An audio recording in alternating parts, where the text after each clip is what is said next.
الأنبياء شروق الزمان أقسمنا أن نبني دام الأمل نخلص دام ما عشنا نخلص دام الأمان وعاش العلم يا إماراتنا رمز العروبة كلنا نبنيك بالدماء نرويك نبنيك بالأرواح يا وطن.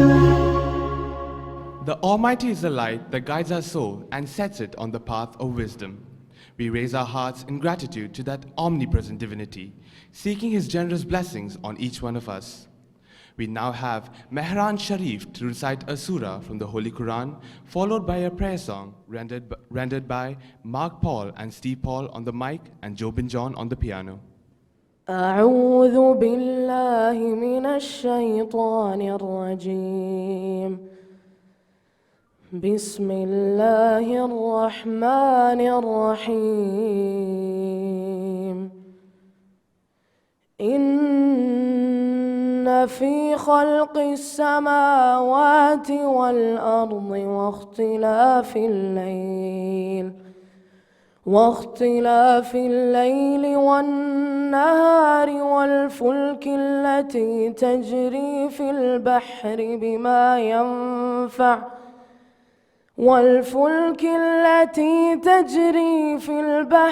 بما ينفع الناس وما أنزل الله من السماء من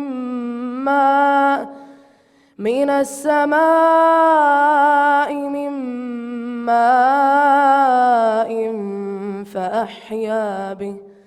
فأحيا به الأرض بعد موتها وبث فيها من كل دابة وتصريف الرياح والسحاب المسخر بين السماء والأرض لآيات لقوم يعقلون. صدق الله العظيم. There shall be showers of blessing.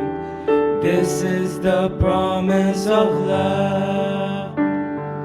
There shall be seasons refreshing, sent from the ones of above. Showers of blessing, showers of blessing we need. Mercy drop round us are falling, but for the showers we plead. There shall be showers of blessing, precious reviving again. Over the hills and the valleys, sounds of abundance of rain. Showers of blessing, showers of blessing we need. Mercy drop round us are falling, but for the showers we plead. But for the showers we plead.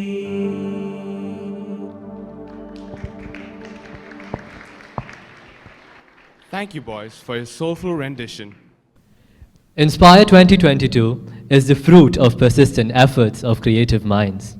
Team Inspire owes its gratitude to our school leaders for extending this opportunity to us. On this note, we invite our principal to felicitate the gathering on this momentous day.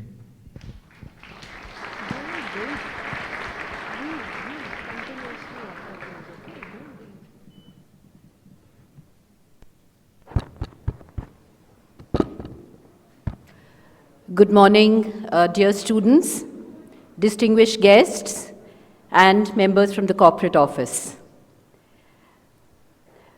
The Learning Skill Development Program, I think you could see that earlier, was something that started in the year 2019, where the school started thinking about students taking the lead in guiding other students in developing their learning skills. Empowering the students of the school, one of the first things that they came up with, along with many others, was to give a platform to students where they can share their thoughts in a non-competitive environment, where they're not going to be judged, but where they can just talk freely. Freedom of expression, which we all take for granted, but very often in schools there are competitions, and that puts a lot of pressure on children. So why the word inspire? Inspire defines, or has been defined, someone with an urge or ability to do or feel something, and especially to do something creative. The students last year and this year came to us and they had options for us. So we're going to have a theme, and which do you think we should go by? Believe me, audience, every theme was as meaningful as the other, and after a lot of deliberation, we thought about weaving moments. Now, why weaving moments? And we sort of brainstormed, what was that weaving moment? Sometimes it's a happy moment, and sometimes it's a really sad moment, like in the case of Malala. Right? It was a sad moment, but today she's a beacon of hope for people around the world. And thus we thought, let's leave it very open-ended, where children can talk about what is that thread which took them to a given direction, which is that road which they took, and that has made the difference in their lives. We look forward to listening to you, young girls and young boys, and thank you and your schools for participating in this event. So while two of the events, which is the discussion forum as well as expressions, is going to be completely non-judgmental and we are just going to enjoy your speech, this year we thought that creativity goes beyond the verbal expression.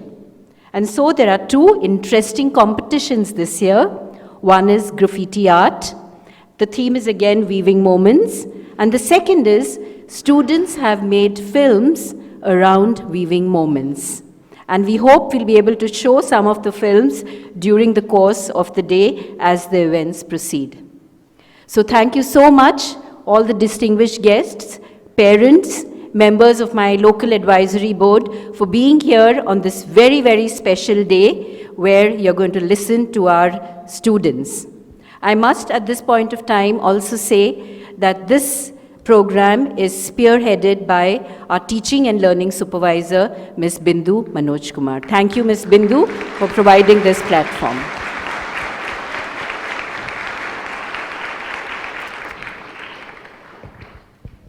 Thank you, ma'am. Your words have always added strength and value to all our dreams and aspirations. Under your guidance, we promise to reach the fullest of our potential. It is time to get introduced to the distinguished guest of honor and our esteemed panel of judges. With immense pride, we welcome our very special chief guest of the day, Mr. Michael Guzder, currently the Senior Vice President of GEMS.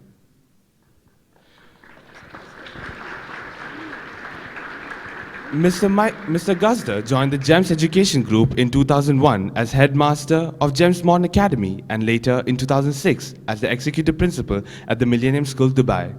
With over 35 years of experience in the education field, Mr. Guzder is widely acclaimed for writing articles and has an extensive passion for music and reading.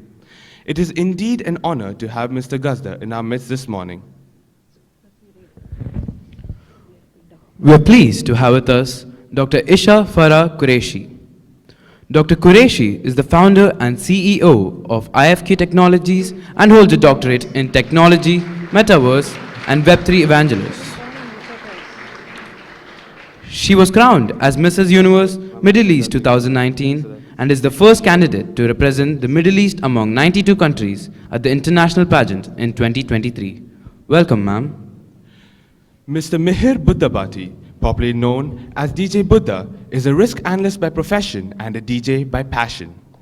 He has shared multiple stages with artists like Ustad Rahat Fateh Ali Khan and Arijit Singh.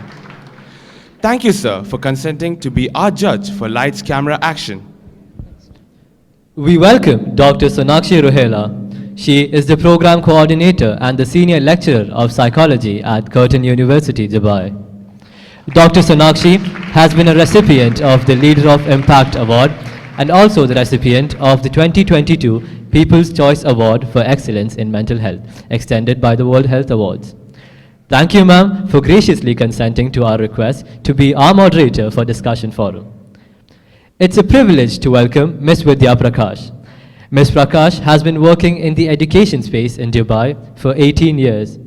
Her interests lie in media entertainment, art, and culture, especially Indian music, dance, and art. We are grateful to you, ma'am, for consenting to be our judge for Lights, Camera, Action, and Depictions. We are also pleased to have with us Mr. Jogiraj Sikidar, a multi-talented individual who is a Hindustani classical vocalist, theatre director, teacher, and brand strategist. He is the founder and director of the Malhar Center for Performing Arts. We are grateful to you, sir, for consenting to be our judge for Lights, Camera, Actions, and Depictions. Welcome, sir. We are fortunate to have with us Ms. Megha Manjarekar, who will be joining us shortly. We take this opportunity to welcome the members of our Parent Advisory Council and the members of the local advisory body. We value your encouraging presence as always. We welcome Mrs. Megha Manjarekar. Start reading. An Indian artist. We welcome Ms. Megha Manjarekar, an Indian artist. An Indian artist who has been a regular presence in most of the art exhibitions and live paintings organized by various galleries. She is well admired for her beautiful creations derived from the Indian epics. Thank you, ma'am, for being with us today to judge depictions. Please join me in welcoming our esteemed alumni who have made significant contributions to their fields and serve as shining examples. Rahul Sunil, currently pursuing his bachelor's in fine arts and animation. Yogesh Mata, currently pursuing his education in RIT University in the field of aerospace engineering. Akhil Biju, currently pursuing his education in Amity University in the field of BCom honors. Thank you, esteemed alumni, for your presence. The parents, we welcome the members of the. We now present before you the theme song that echoes the dream of every heart that aspires to create their moments. This song, a part of us, created and composed by our senior school band, the Vanguards.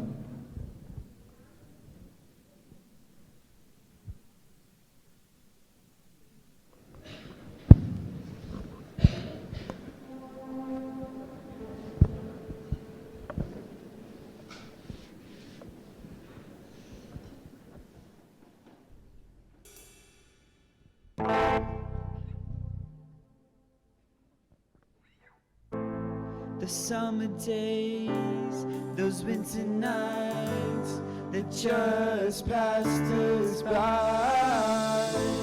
The summer days, those winter nights that just passed us by.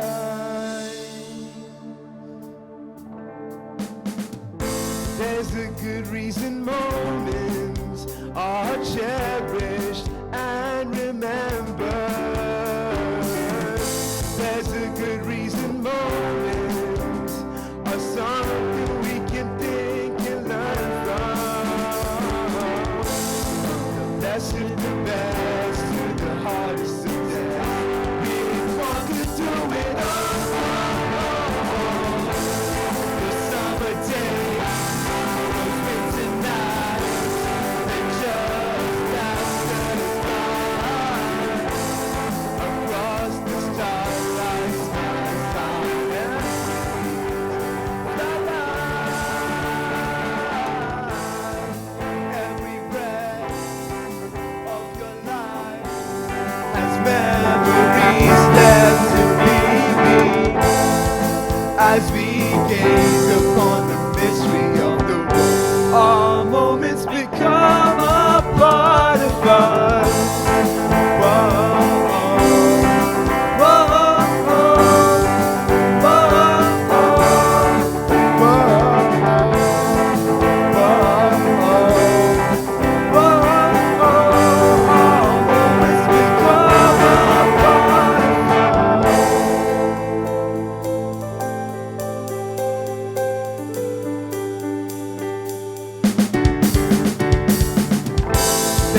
good reason moments are chapters we keep coming back to. There's a good reason moments define what we all thrive for. The best of the best to the hardest of tests, we've conquered the all. Those summer days, those winter nights, they just passed us by. Across the starlight skies,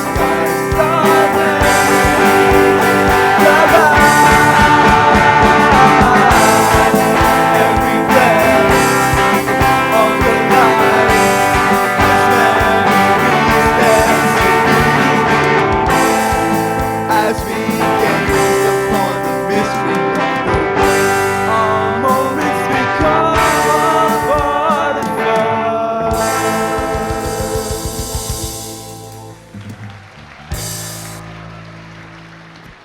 Thank you for your truly rock the stage. Every thought leads to mighty action. Every thought leads to mighty actions, and every dream paves the way to mighty creations. Weaving Moments of Inspire 2022 brings before you this year 4 different platforms which comprises Expressions, where students are given a platform to share their unique stories and thoughts. Discussion Forum, an opportunity for exchanging ideas and discovering new possibilities. We are happy to keep you all informed that this year we have added 2 more chapters to the Inspire edition, Movie Making and Graffiti. Lights.Camera.Action, or LCA, is a short filmmaking competition. Each participating school will be given a maximum running time of 10 minutes to showcase their interpretation of the theme. Depictions is a graffiti art competition that encourages artists to showcase their artistry and technique. Please note, the students participating for Lights, Camera, Action shall move to the art room where the short film screening will begin soon. Our student volunteers will be guiding you.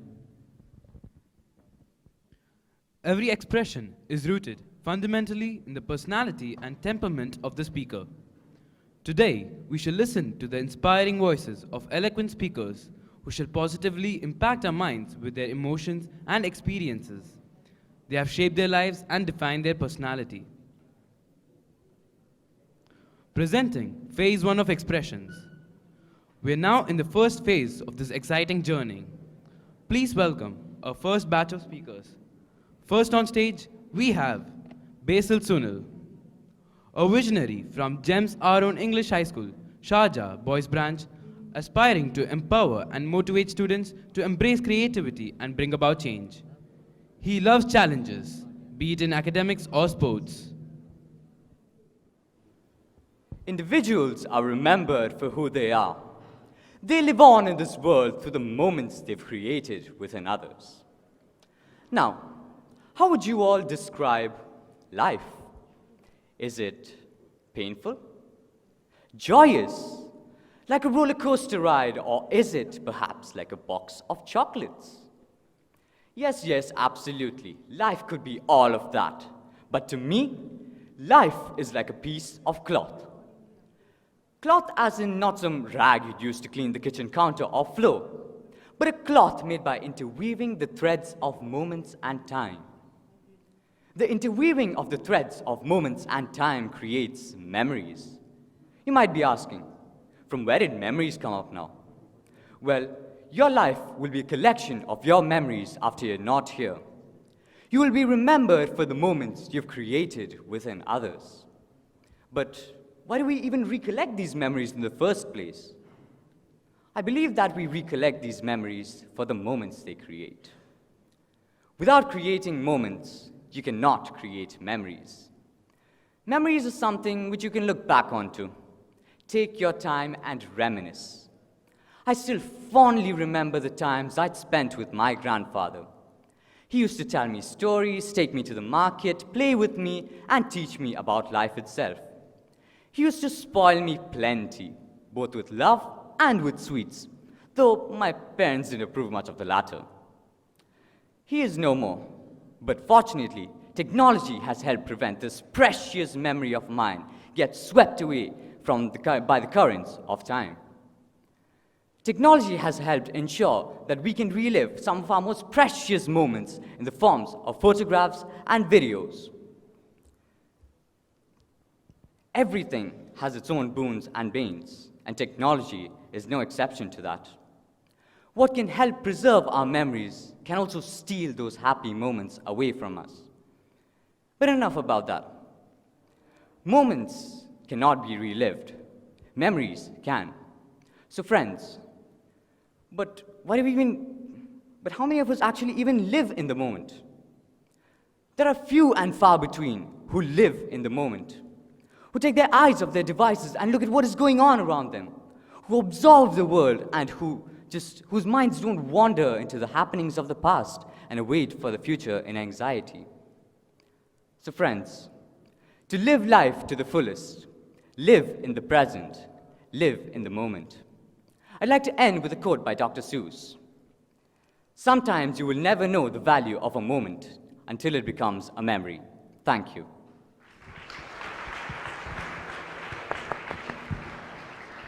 Thank you, Basil. Your words were truly motivational. Next up, we have Syed Keyaan Bukhari, a student from our own family. Keyaan takes great interest in football, public speaking, and singing, and robotics. Today, I speak of this topic with immense emotion because it correlates with me spiritually.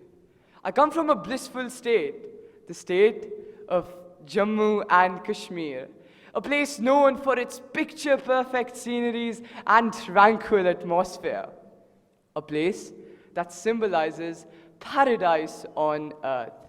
Growing up in a surrounding weaved with discipline and values, I've always tried to inculcate within me only the best. My primary years don't hold in a lot of emotion, purely because my little self remained oblivious to worldly matters, rather prioritized Hot Wheel cars. However, it was my grandpa who'd willingly carry me on his back and showcase this world to me like it were a puppet show. I remember going to the supermarket an awful lot while relishing on the chocolates he'd buy. He always said I was a glowing star and needed to be nurtured coherently. He was the one person I sought help and guidance from. His ways of teaching were bare and impactful. His empowering smile shuddered me. His stories excited me, and his eyes were always shimmering with pride. Today, as I speak, I talk about the winters in Kashmir. Those were extremely harsh, especially during Chilai Kalan, a period of 40 days where it would get extremely cold, along with heavy snowfall. But he made them exuberant. He would engulf me in his warming hands and comfort me with his smile, swaying the snow across my apple cheeks and singing wholeheartedly. Chane bartal, rayim ye rozi, awaz, say no. Everything went by seamlessly. I grew into the once oversized shoes and was more of my grandpa's companion. Unfortunately, he wasn't doing too well with his health. We clearly looked at him with sheer gratification as he headed the family. But seeing someone you look up to be sick really takes a toll on your mental health. This really does hurt to say, but after a while of gruesome treatment, he was diagnosed with aplastic anemia. Everyone I knew remained shattered, but an agonizing fire drilled my heart. How can the world be so grim?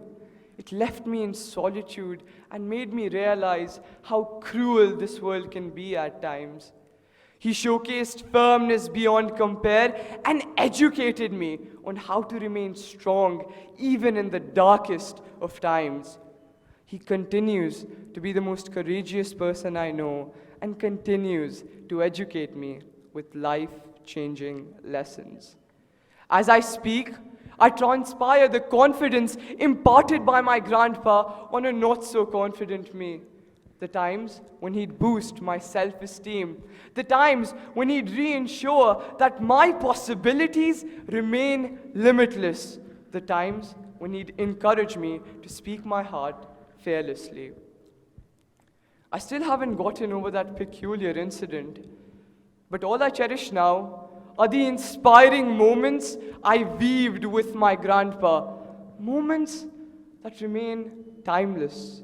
Moments that help me relive. Moments I fall back to. Thank you. Thank you, Keyaan.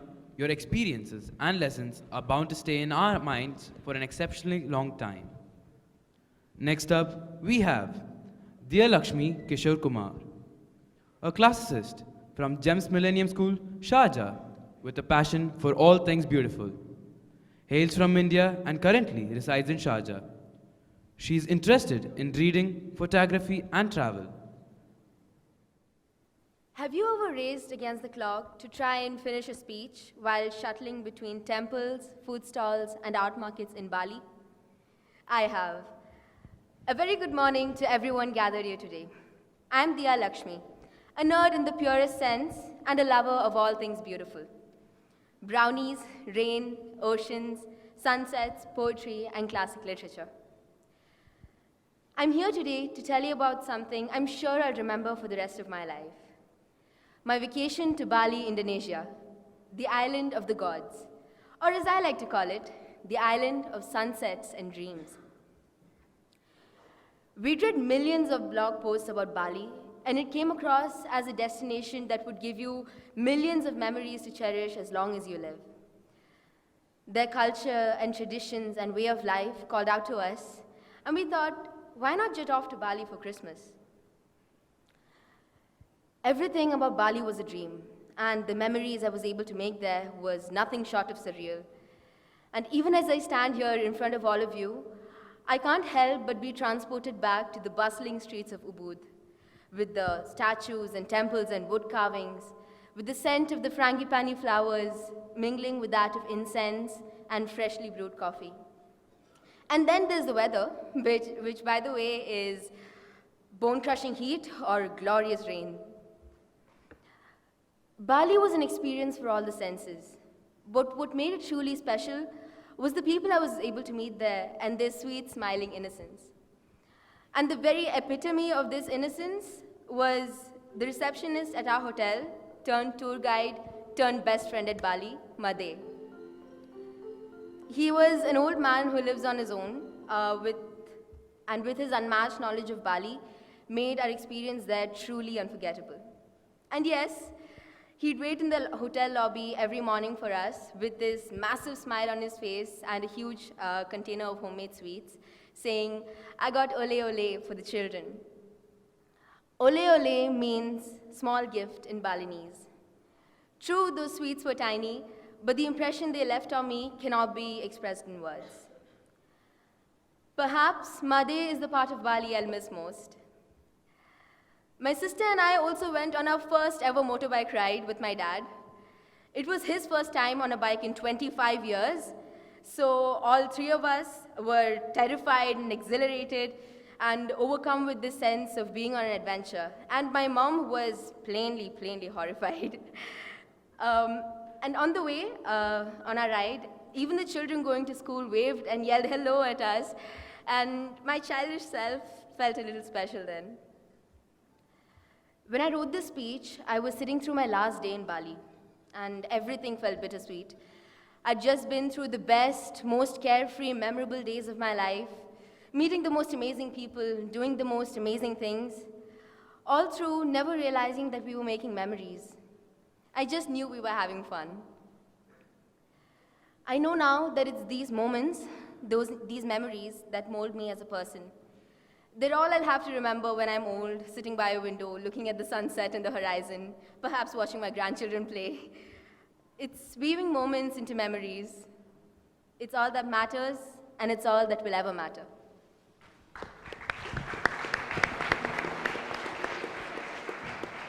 Thank you, Diya. Next up, we have Aditi Pramod. Aditi has had an interest in public speaking since she was in primary school. She is also very passionate about baking and music.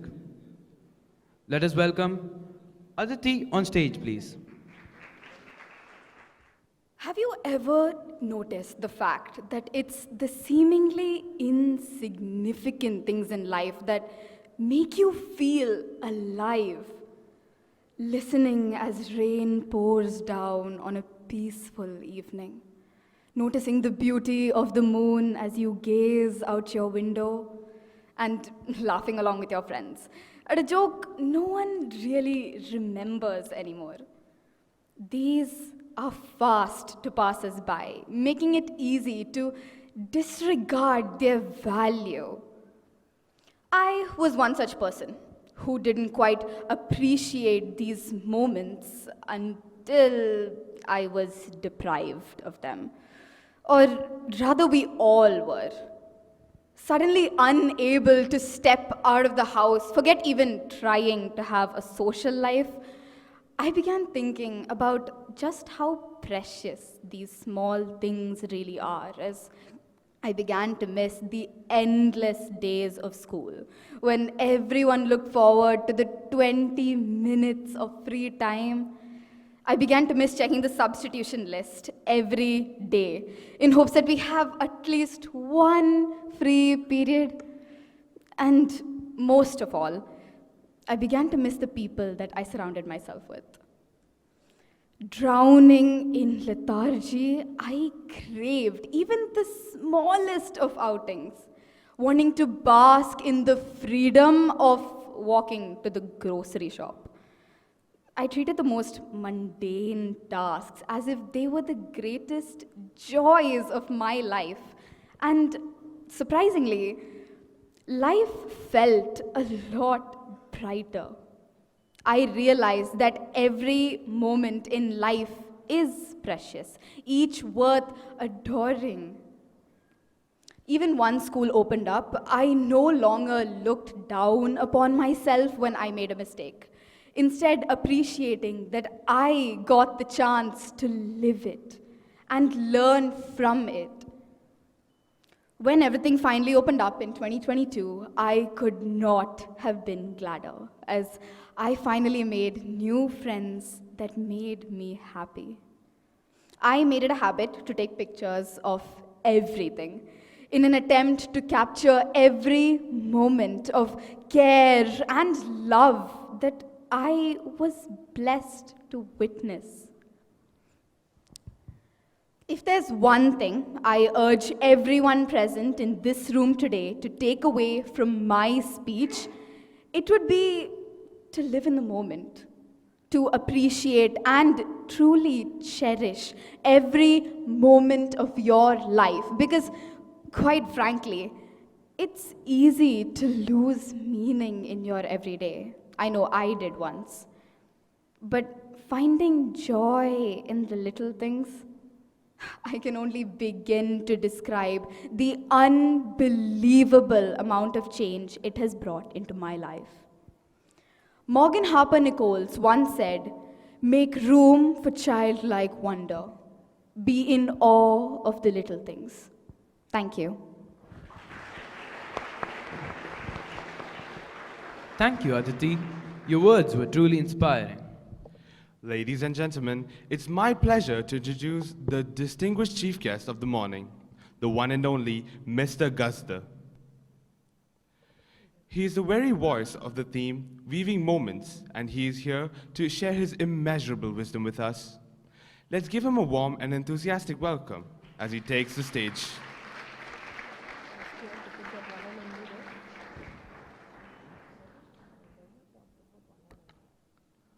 Dr. Murthy, honored guests, parents, staff, my dear pupils, good morning.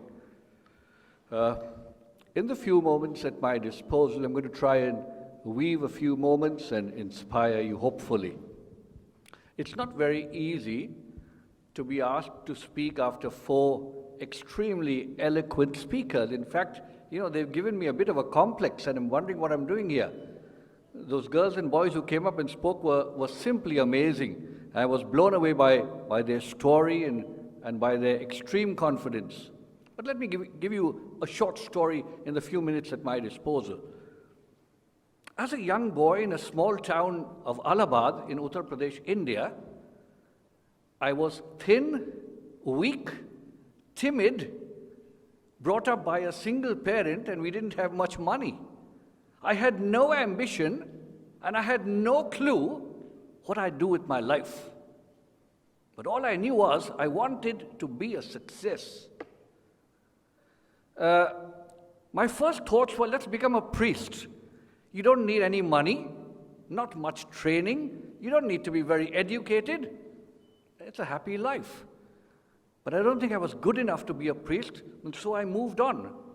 And then I said, let's be a musician. So I taught myself the drums and the guitar, and I played in a band for a few years. And then I realized that that too was not exactly what I wanted to do with my life. And then I said, I think I'll become a teacher. But there was one small problem. I didn't have any money, my mother didn't have any money to send me for the training. So I borrowed some money and did a teacher's training. And I still had that burning desire to become a success in life. And I worked a few years in my hometown, was almost beaten up by a pupil. That's another story. And so I left Allahabad and went to Pune in Maharashtra. And after working for 7 years, I ensured that I learned from all those more experienced than me and took on whatever responsibilities were thrown my way. And so whether it was dramatics or elocution or debating or badminton or volleyball, the school magazine, the house mastership, looking after the borders, whatever it was, I kept on taking it. And while they say that nobody is indispensable, I tried to make myself as indispensable as possible.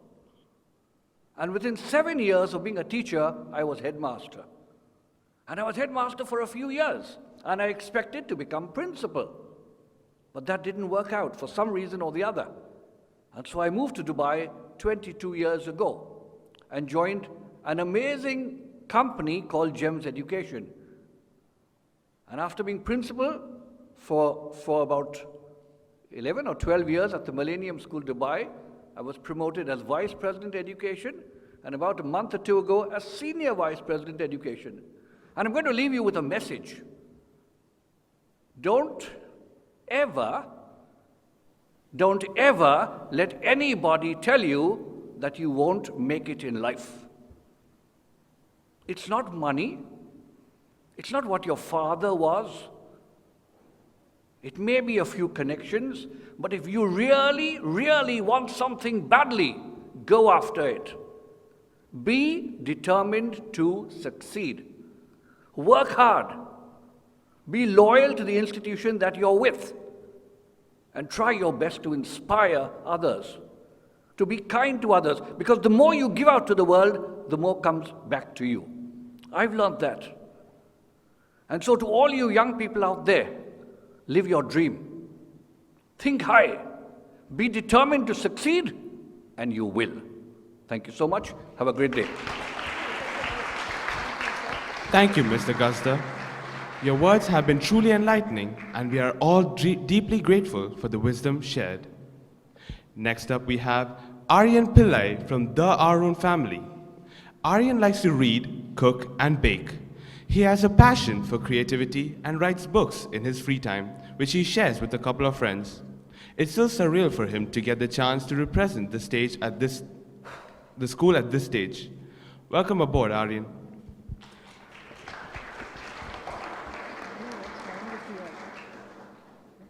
The moments we weave today are the memories of tomorrow.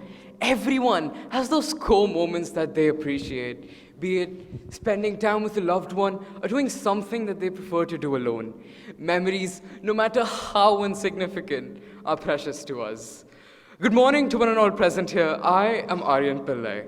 I have been through the joys and sorrows of life. I am still learning.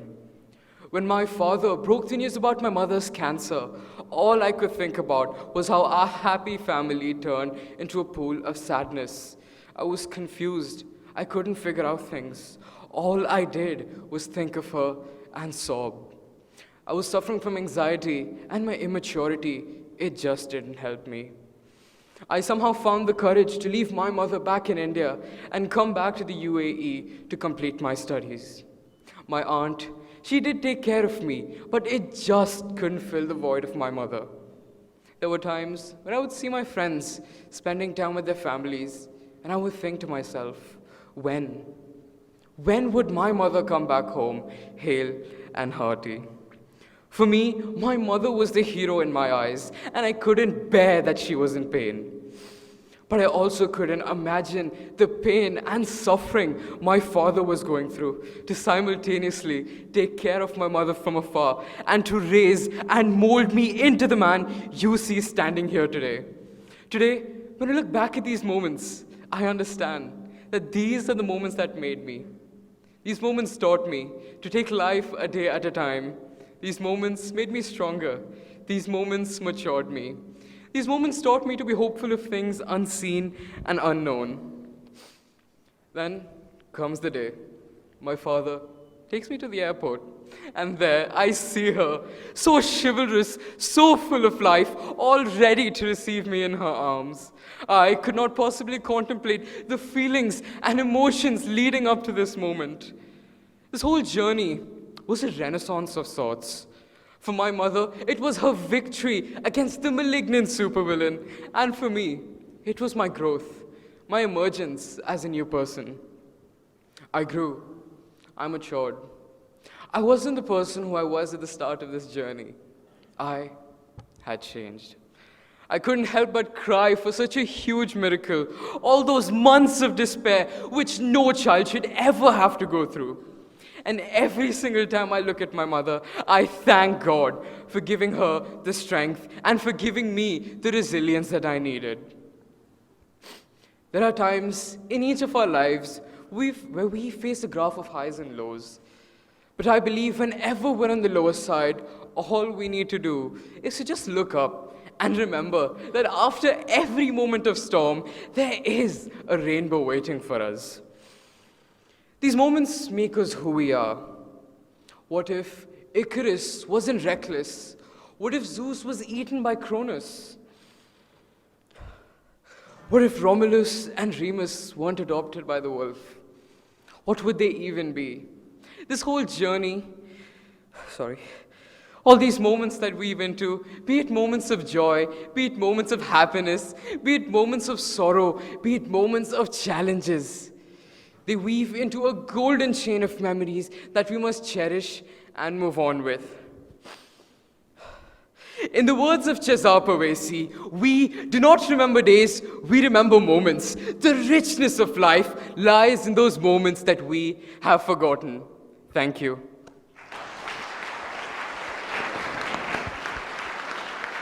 Thank you, Aryan. Next up, we have Aaron George Vinay. Aaron is a student in grade 9 from GEMS Our Own English High School, Sharjah, Boys Branch. He is passionate about football and coding. If one asks me which skill I am most confident at, I would definitely say coding. Now, much of my knowledge on coding is self-taught from the various courses I regularly undertake on a website. It was one day when I opened up this website that I noticed a small quote written on top, which read, "Life is a tapestry woven by the decisions we make."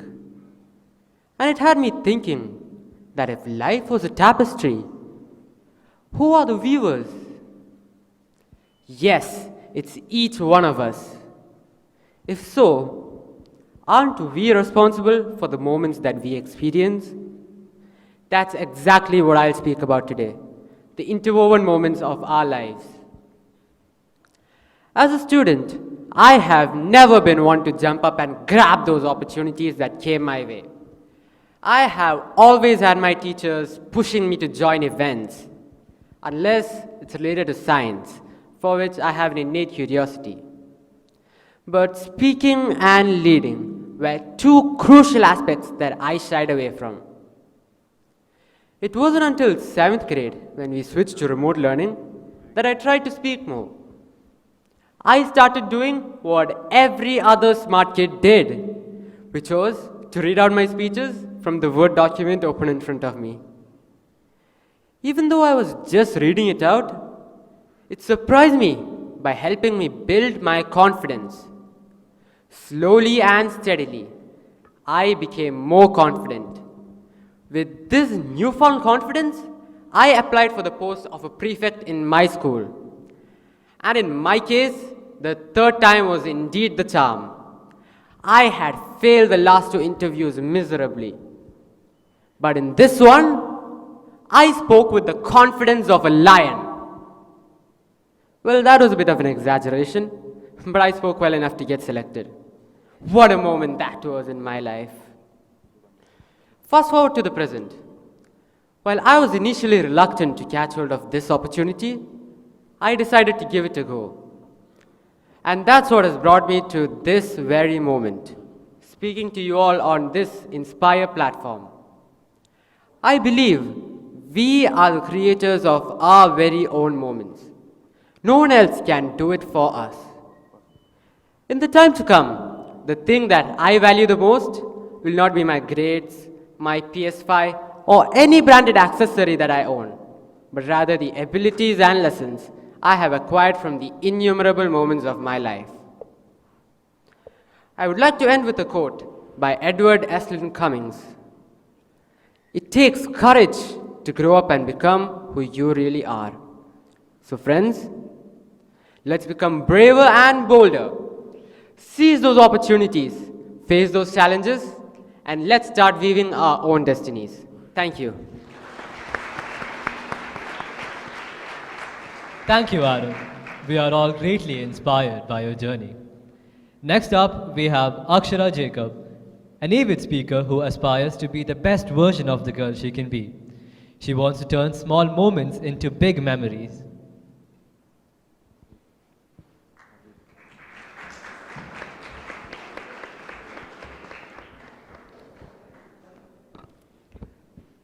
I have a confession.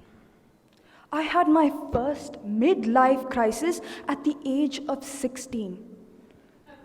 My name is Akshara, and like most of you here, I am at the end of my childhood. Now some of you may ask me, Akshara, why did you have an existential crisis now? Well, I've come to the realization that I will be turning 17 the next month, and I will only have a year left to live as a child.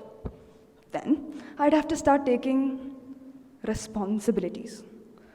Don't get me wrong, I can't wait to move out and live on my own, to open my own bank account, to run my own household, and to eat takeout every single day. But then I'd remember the horrors of paying taxes, saving money, not being able to shower for an hour because then water will cost just as much as gold. You know, back in 10th grade, I would go on and on about my dream college life to my mother. She would instantly burst my bubble. First finish your board exams and then you think about all this. However, something about what she said stuck with me. Why was I overthinking the future when I could be living in the present? Let me tell you about something I really regretted. I was an extrovert who had an introvert phase and then became an extrovert again. The darkest moments of my life were when I was an introvert. As a child, Akshara was outgoing. She was always a leader in class, an eloquent speaker, and she made friends wherever she went. Then middle school happened. I think most of us will agree that middle school was not some of our favorite years. It was when my confidence hit rock bottom. When I was an introvert, I stuttered when I spoke. I used to hide behind books and avoid company, and I didn't feel good about my body. Even when I wanted to speak, I couldn't, because that meant I had eyes on me, and that meant they were judging me. Ironic, isn't it? By 10th grade, I had enough. I needed to live, and back then, living meant putting myself out there. Living meant not standing in others' shadows. I want to look back and think, my childhood is memorable because I worked myself to make it memorable. 4 years ago, I would have never signed up for an event that required me to go to a school I'm not familiar with, to stand on a stage I'm not familiar with, to speak to a crowd I'm not familiar with, to inspire. My mother once told me, when we get older, we start to actually cherish our childhood. So we must always work hard to make those moments memorable. I want to remind you to push yourself out of your comfort zone, because these memories with your parents, your siblings, your teachers, your friends, your ups and downs, your joys and your embarrassments, these moments are woven into something we call childhood. Thank you. Thank you, Akshara. That was optimism loaded. Now, it's my honor to welcome Dr. Quraishy on stage. She shall now share her valuable insights and perspective with us. Over to Ms. Quraishy, ma'am. Thank you very much for that wonderful introduction. It's so difficult for me to, to stick to the podium, so I would prefer to move around. So, I'm already inspired by seeing the energy and wonderful speakers over here. Oh my God, I have nothing left to talk now. So, a very good morning. Can I hear from you? Good morning, students. Oh my God, that's the voice of Gen Z population sitting in front of me. Distinguished chief guests, our dearest VP, Mr. Michael, our dearest principal, vice principal, all the teachers, and the alumni, the corporate office who come over here, and my dearest loving students and parents. Thank you very much for inviting me to be part of Inspire 2022. As I said, I'm already inspired and ignited. So while I was talking to Bindu ma'am, she told me to share my experiences. 10 minutes is very short for me. So all that achievement that you saw over here while I'm representing United Nations here, it was not an easy journey at any moment. It was like never a cakewalk raised by a single mother, a responsible, I replaced the father of the family when I'm 15 years old. So raising 2 kids who are my brothers was not easy. I'm not just a sister for them, I'm also a second mother for them. So it was so tough, challenges, roller coaster, uninvited issues, troubles, tragedies. But then I never gave up. You know what? I started working when I'm 15 years old because it was so important for me, as sir also said, that it was so important for me to be the spine of the family, to have earning, at the same time giving all the importance for education, because my mom already planted a seed in my DNA which gave me a sense of responsibility towards educating myself and educating my brothers. And that's where I stand today when I talk about education and education technology with a one single mission in a life, that to make education accessible to every single child on this planet. So I can proudly say that I'm coming from GEMS family as well. I was working at corporate technology office. I was reporting to Krish, many of them know. Krish was reporting to Dino Warqa'a. So chairman always says this as well. Having a brick and mortar schools, going to every single corner of the planet, it's not difficult. It is difficult, it's not easy, it's not gonna happen. When we have countries where there are no access to electricity, but we are still talking about spreading the technology, collaborating with the governments to bring education to different parts of the world. And you Gen Zs know that how advanced we are today with future-ready technologies to take education to a different level, right? So I also mentioned that I was working while I was studying as well. But I never compromised on my studies. I was always a topper. I was a student of the year. I was elected as a chairperson. I was a Kala Tilagam. Kala Tilagam is a title which is given when you are excel in the art and culture. And I was, the best student at that time for my country, reported by one of the biggest news channel. So every time, when you are this age, like 10th, 11th and 12th grade, you're so much confused where your career is going, which is your passion and which is the profession. So I also gone through the same situation. I wanted to tell you, my story as well.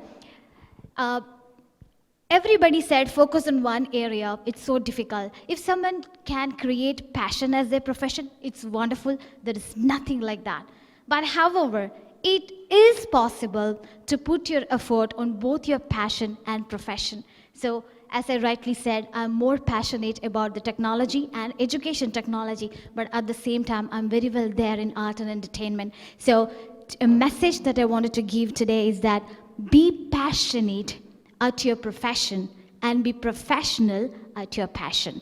And the life as it's a weaving. It's like there are rise, there is a fall. It's a cycle, it's a karma, it's a karmic cycle. We need to face it, right? So problem is not the problem. How you approach the problem is the problem, all right? So how soon you overcome the challenges, how soon are you back to your feet is your success factor. So these are the two messages that I wanted to give you today. And I would like to, I don't want to take a presentation. Can we skip that? I wanted to show you a video just to give you some insights about, what is going to be the future of education. Can we play this, please? So, we're gonna have an astrophysicist in the family. Actually, I have to write this paper. Will you help me? Let's take a closer look. What part of the solar system are we talking about? Saturn. If you were taking astrophysics, you could study in the metaverse. Did you know the rings are made up of billions of icy particles? Really? Look at this.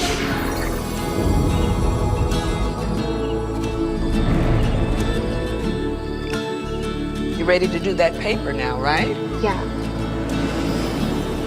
All right, thank you. So, is that exciting? All right, so this is going to be an immersive learning. I'm sure that, Gen Zs already know, they're already on the Roblox. You would have already burned your daddy's credit card by paying it without them knowing it. So that's where the advanced technology or new age technology going to play the major role in education when it comes to metaverse and, Web3 space. So having said that, let's hope for a better tomorrow and always remember to give back to society. Love you all. Thank you so much once again. Ma'am, your insights have been truly enlightening and your contributions are invaluable. Thank you for being a part of this event. Taking a break from the inspiring world of words, we now would like you to enjoy a mesmerizing performance by the dancers of our own high school. The dance is a divine art form that allows people to express a wide range of thoughts and emotions. Music plays an important role in bringing this art form to life, and it is an integral part of the dance. The 60s, 70s, and 80s are still known as the golden years of Indian music. So get ready for a whirlwind of joy and excitement by our talented dancers. Waiting to enthrall us all are Devdutt Raju Shankar, Abhijit Prabhakaran, Johan Francie, Johan T.G. John, Mohammad Zia Muhyiddin, and Vidul Jeevan.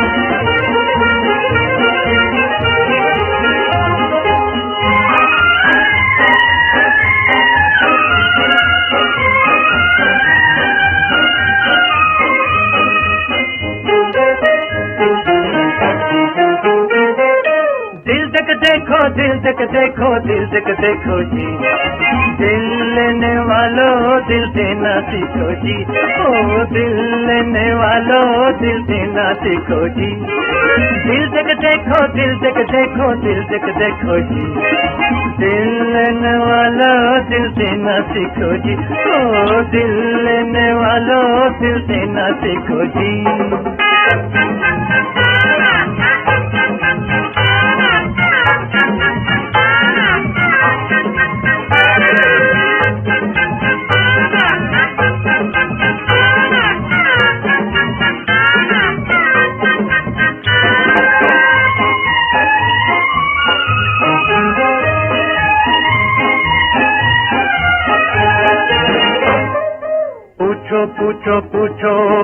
परवाने से जरा धीरे धीरे जलने में कैसा है मजा पूछो पूछो पूछो परवाने से जरा धीरे धीरे जलने में कैसा है मजा ओहो हो तुम भी दिल दे के जल जाना सीखो जी आहा तुम भी दिल दे के जल जाना सीखो जी दिल तक देखो दिल तक देखो दिल तक देखो जी दिल लेने वालों दिल देना सीखो जी ओ दिल लेने वालों दिल देना सीखो जी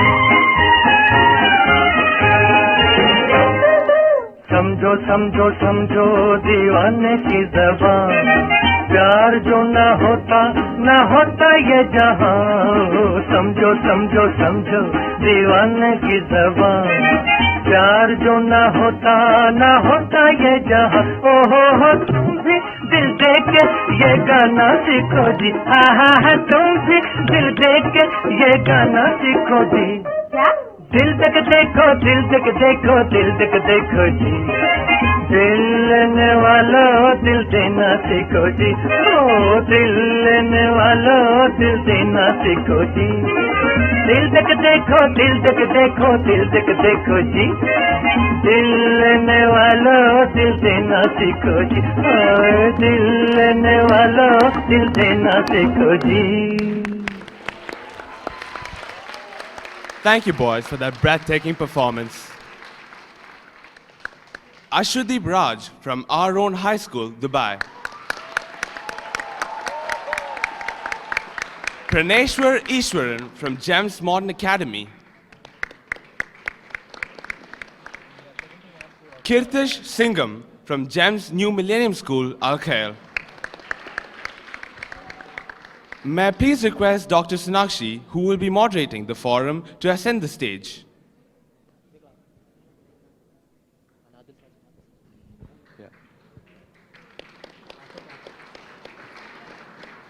Assisting ma'am will be our alumni, Adil Sajjan, a co-moderator. Adil Sajjan is a first-year law student currently studying at Middlesex University, Dubai. Okay. Good morning, everybody. And thank you to Principal Ma'am and everybody for inviting me here. I hope the break has been good because we needed so much time to sort of absorb the inspiration that all of you have given us in the morning. I'll briefly share with you that I'm very selfish in coming here today because considering the length and breadth at which we work, you know, our lives become very autopilot. Everybody wants to be at a place where they're financially independent, and when you get to that stage, nothing interests you. So when I came here this morning, every single child who spoke in the morning, you inspired me thoroughly. And that's exactly why I was here today. So my congratulations to the participants in the morning. Please give them a round of applause.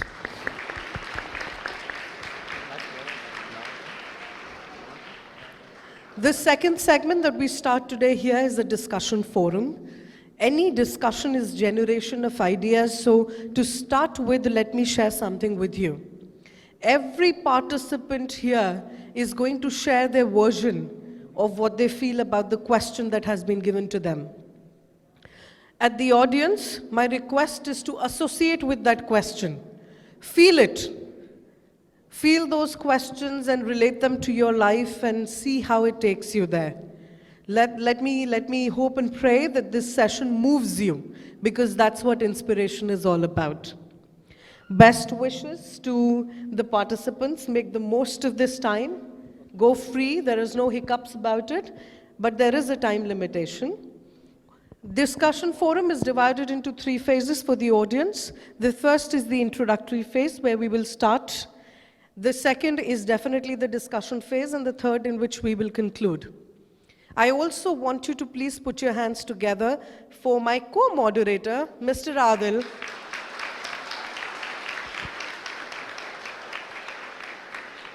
I've already given him an instruction that if I'm too moved and too out of time, please keep track of it. So we shall start with the introductory round, and may I please hand over to Ms. Tina Mary Phillip to please share her introduction.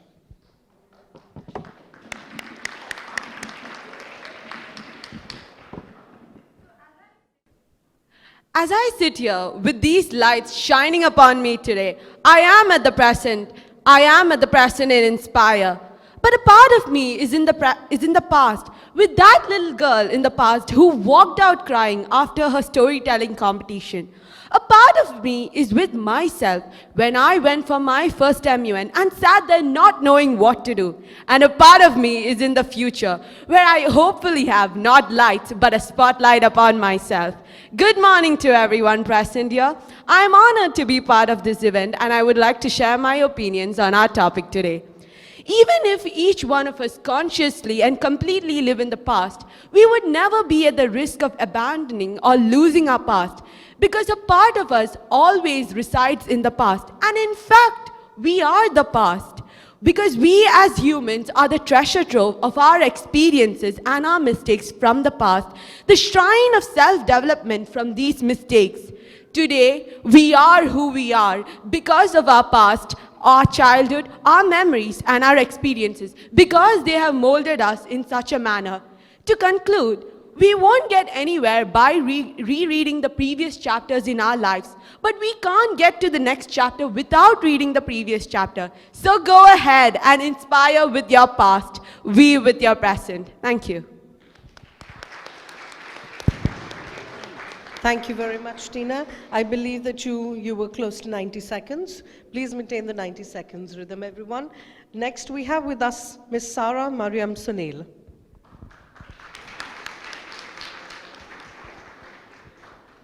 So, good morning, everyone. One of my favorite creators of all time is Hayao Miyazaki. He's popular for being the founder of Studio Ghibli movies. You might have heard about Howl's Moving Castle, Spirited Away, Kiki's Delivery Service. Well, let me get to the point. These movies are known for their quiet moments. Sometimes someone is just sitting on a train looking out the window, someone studying with a cat, the lo-fi girl, or an old man just enjoying his meal. Something common you notice about all these things is that there's nothing really dramatic going on here, is there? These are all just passing moments of life, pretty normal things that happens to all of us, the smallest of things. So that brings me to my point. For me, living in the moment is less about doing and more about just being.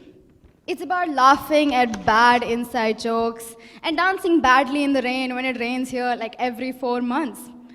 It's not about abandoning your past and the stories that make you, because a person is not just their past, but it does influence a huge part of their life.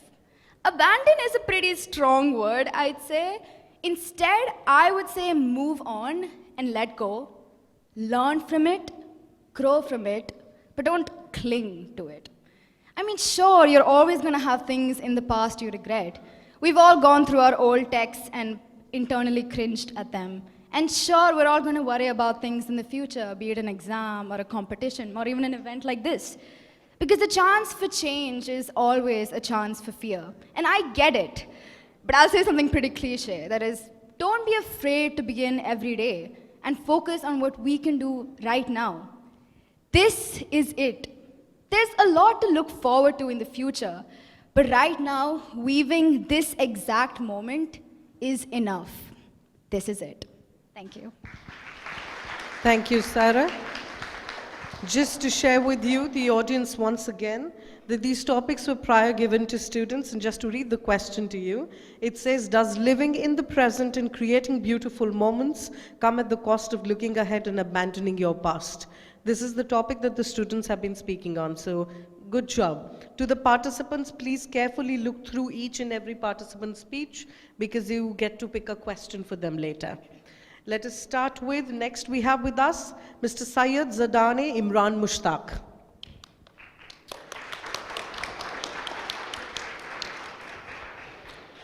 Good morning, everyone.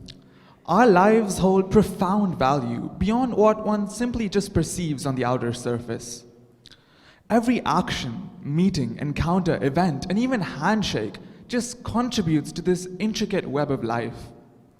The past, or as we like to call it, just puts into spotlight an opportunity for us to continue weaving and continue this everlasting process. This sea of memories lets us cherish the blissful moments of life that we once had and makes us live our life to the fullest. To simply just place this aside and call this a distraction for our present is nothing short of a majestic blow to ourselves. Would we have wished for these events to never have transpired in the first place? Of course not. These are significant to us, to each of us. The future too beckons to us, and so does the present. They both call out for attention as the present is fleeting and every moment must be used effectively. And the future plans and shows us a leading light in our future voyage. It turns out that the present is not really an entity which distracts us from any of these timelines, but rather creates an opportunity for these three to indulge and produce a masterpiece, one that is certainly not to be tainted by the worries evoked by any of them separately. I believe that this is the formula to produce a balanced and healthy lifestyle.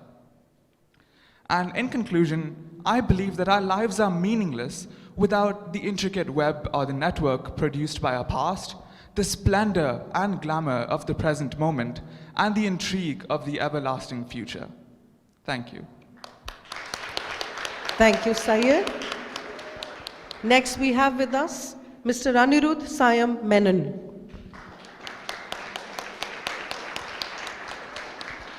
Good morning to everyone present here. All we have is this moment. Don't let it slip away. If we're going to live in the present effectively, we have to let go of our past. We have to let go of all our grief, all our agony, and all our pain in our heads.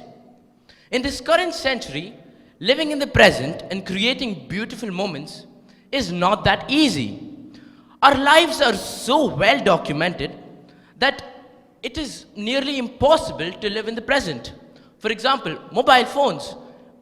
We take a picture, we can know exactly when and where it was taken. This shows that we just get lost in our past. Given the fast pace and hectic schedule that most of us have, anxiety, stress, and unhappiness is the new norm. The cure for this condition is to be aware and mindful of the of the present. It's good to think about the past and future sometimes. Where would we be if we didn't look back over our success and mistakes and learn from them? A key factor in living a healthy life is by making sure that we balance our thoughts of the past, present, and future. Thank you. Thank you, Anirudh. Next we have with us Mr. Juan John Joseph, please. Life is a journey, not a destination. Greetings to one and all present here. Upon hearing this topic, it really made me ponder about what exactly is the psychology behind the saying, live in the present. When our lives become dictated by thoughts and emotions attached to past events or potential future outcomes, it becomes increasingly rare to live in the present moment. Our minds become vulnerable to emotions like stress, anxiety, causing large amounts of mental distress. Living in the moment, otherwise better known as mindfulness, can help improve mental and emotional well-being by allowing individuals to focus on the present and experience their emotions and surroundings in a non-judgmental way, adding to the quality of life. While living in the moment seems all fun and games, we mustn't forget to learn from the mistake committed in the past and use those lessons to create a secure future. When we look at the bigger picture, however, it's much more beneficial for us when we engage in mindfulness. We're not ignoring or denying thoughts of the past or future, we're simply choosing not to dwell on them. Be aware of their importance while restricting ourselves from getting swept up in the thoughts of the past and future. I would like to end by saying, tomorrow has not happened. Tomorrow is not real.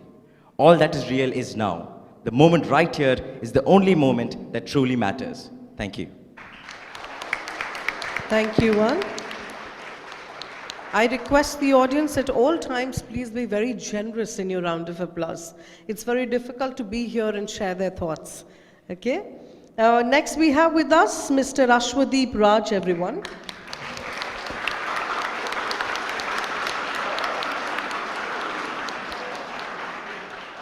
Life today is hard, and to live in the moment is great advice for people who wish to escape the sad reality of today's world. But it isn't so straightforward as one may think, especially for the modern man being burdened with responsibilities. People do not understand the true meaning of living in the present, enjoying the moment to the fullest, making the most beautiful memories while having no worries, no fears, no anticipation about the future. This is what living in the moment is all about. And unlike what some people think, it isn't completely losing yourself or forgetting who you really are. Living in the moment blinds people from seeing the bigger picture. They begin to act recklessly. They forget about their long-term goals. And as we all know, experience is a person's best teacher. So learn from it. When you stop being yourself, that is when you know you have to step out of the moment. Live in the present, but just stop to think for a moment about the consequences, the repercussions, the immediate effect of your actions. But one may argue that if you think about these things, life won't be as fun. But is the fun worthy enough of losing your head for? And as I conclude, I would like to reiterate by saying, we must live in the present, but it must not come at the cost of planning our future, nor reminiscing about our past. Thank you. Thank you, Ashwadeep. The second last participant that we have is Mr. Parneshwar Easwaran. Hello everybody. So not to make anyone sitting here feel old, but I'm assuming most of us have watched the movie Dead Poets Society. So I'll just go on and read this. Gather ye rosebuds while ye may, old time is still a-flying, and the same flower that smiles today, tomorrow will be dying. And okay, for those of us who haven't watched the movie, this is the first stanza of the poem To the Virgins to Make Much of Time by Robert Herrick. And I think it perfectly summarizes what all of us who spoke about living in the moment talked about, right? And I would like to take this example. So a couple of weeks ago, we had value education class in school, and our teacher showed us this psychology experiment where like a group of children were taken, and they were kept in a room with a plate of marshmallows in front and a bell nearby. And I think a timer of 5 minutes was set, and if the child managed to not eat any of the marshmallows, they would get 2 marshmallows at the end. But if they ate one, they were supposed to ring the bell, and they wouldn't get anything after that. And they conducted the same experiment 20 years later, and they found that the people who ate the marshmallows were not as successful as those who did not eat them. And me and my class were in total agreement with this. Because who would be stupid enough to ring the bell after just eating 1 marshmallow? Just eat the whole darn plate. It's not like you're going to get arrested for it. But you know, the reason I'm talking about this is that marshmallow 5-minute experiment can be taken as an analogy of life. Because someone's telling you that they'll give you 2 marshmallows by the, if you wait for 5 minutes without eating the marshmallows, the plate of marshmallows that you've already got. So the first uncertainty is whether they'll give you the marshmallow or not. And then in those 5 minutes that you have, an infinite number of things can go wrong. So why don't you just take advantage of the moment that you've got and take 1 marshmallow and eat it, right? Not 1 marshmallow, the whole plate of marshmallows. And I'd like to compare life with this other analogy. So I had this idea of writing a poem once called Here Comes the Tomorrow Man. And the subject of the poem is that there's a guy called the Tomorrow Man who lives in a small house with his family with a small set of friends. And his goal is to build a huge house, so like a castle. And the place he decides to build it is the seashore. So he works for like months at a stretch without sleeping, without talking to his family, without talking to his friends, and adds hundreds of rooms, beautifications, makes the castle as tall as possible. And what he also fails to notice is that the tide has been becoming bigger and bigger. and one fine day there's a high tide and it washes away the whole castle. So I think that can be a comparable analogy to why we should not worry about the future and just live in the present, because that's the biggest gift we've got, I feel. Thank you. Thank you, Paneshwar. Next, we have with us Mr. Kritish Singham.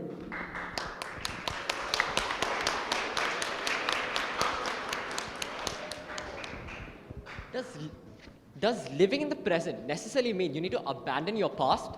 Looking ahead and living in the moment is not the same as leaving the past in the dust. You can run away from your past, but for how long can you survive in this false reality? At one point, these memories you try running from will catch up to you, and you'll have nowhere to go but face it. Well, what about abandoning your past as a whole and never thinking about it?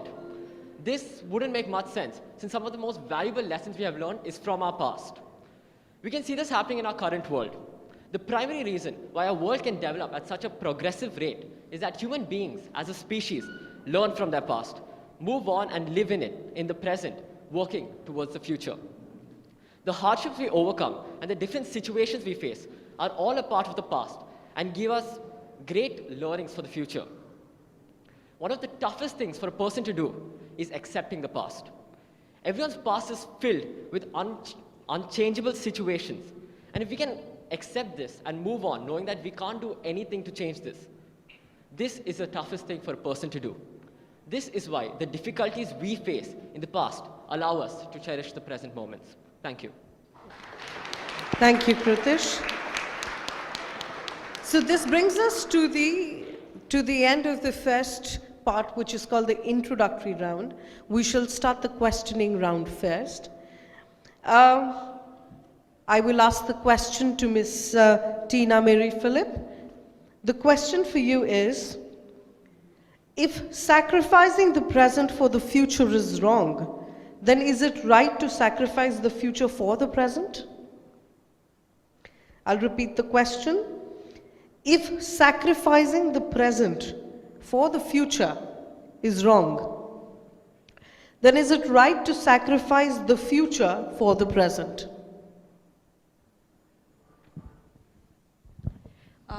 If sacrificing the present for the future is wrong, sacrificing the future for the present, okay. So it works both ways. So when you say you are sacrificing your present for the future, first of all, I wouldn't say that is wrong, because at the moment all of us are in school, we are studying, and why are we doing that? We are sacrificing the fun and enjoyment that we can have at this moment for our future. So that is, we are sacrificing our present for our future. Now, there is also where we sacrifice the future for our present. That is to have fun in the present. So if I have an exam tomorrow, suppose, but I also suppose it's my birthday today, I decide to have fun today, that is sacrificing your future for your present. So I would say both aren't wrong, because at the end of the day, it is what you as a person choose.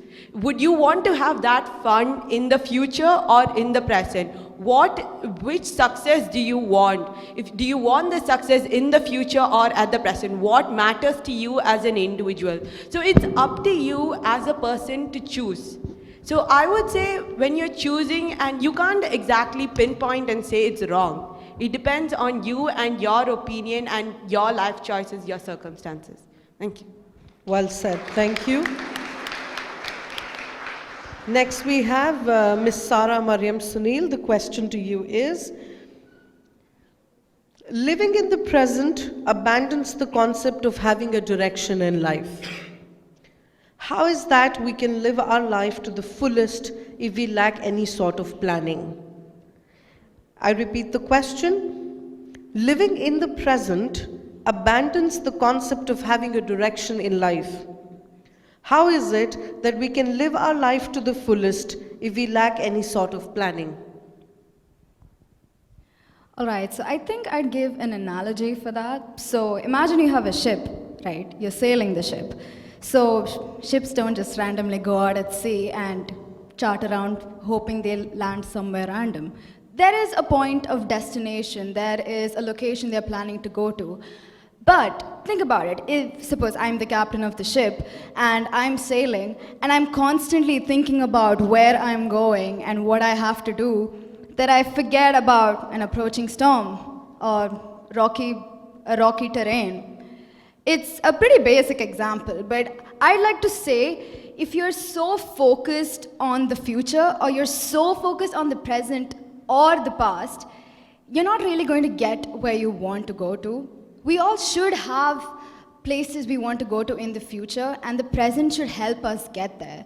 For example, this current moment itself, I do have an aim. My aim is to have fun as much as I can, but also make sure I do a good job, and I'm pretty sure all of us have the same aim. So I wouldn't just recklessly go around, try to have as much fun, but I would also try to make sure I do a good job, right? So I think you need to create a cliche sentence, but you need to create a balance. That is, you need to know where you're going, and you need to make sure your present serves that purpose, but your goal shouldn't make you lose yourself.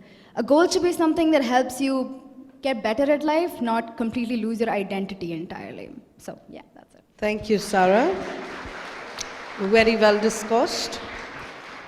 Next, we have Mr. Syed Zidani Imran Mushtaq, and the question for you is, if we are to live in the present and start fresh, how do we ensure we don't lose out on the experiences and knowledge gained from the past? I'll repeat the question for you.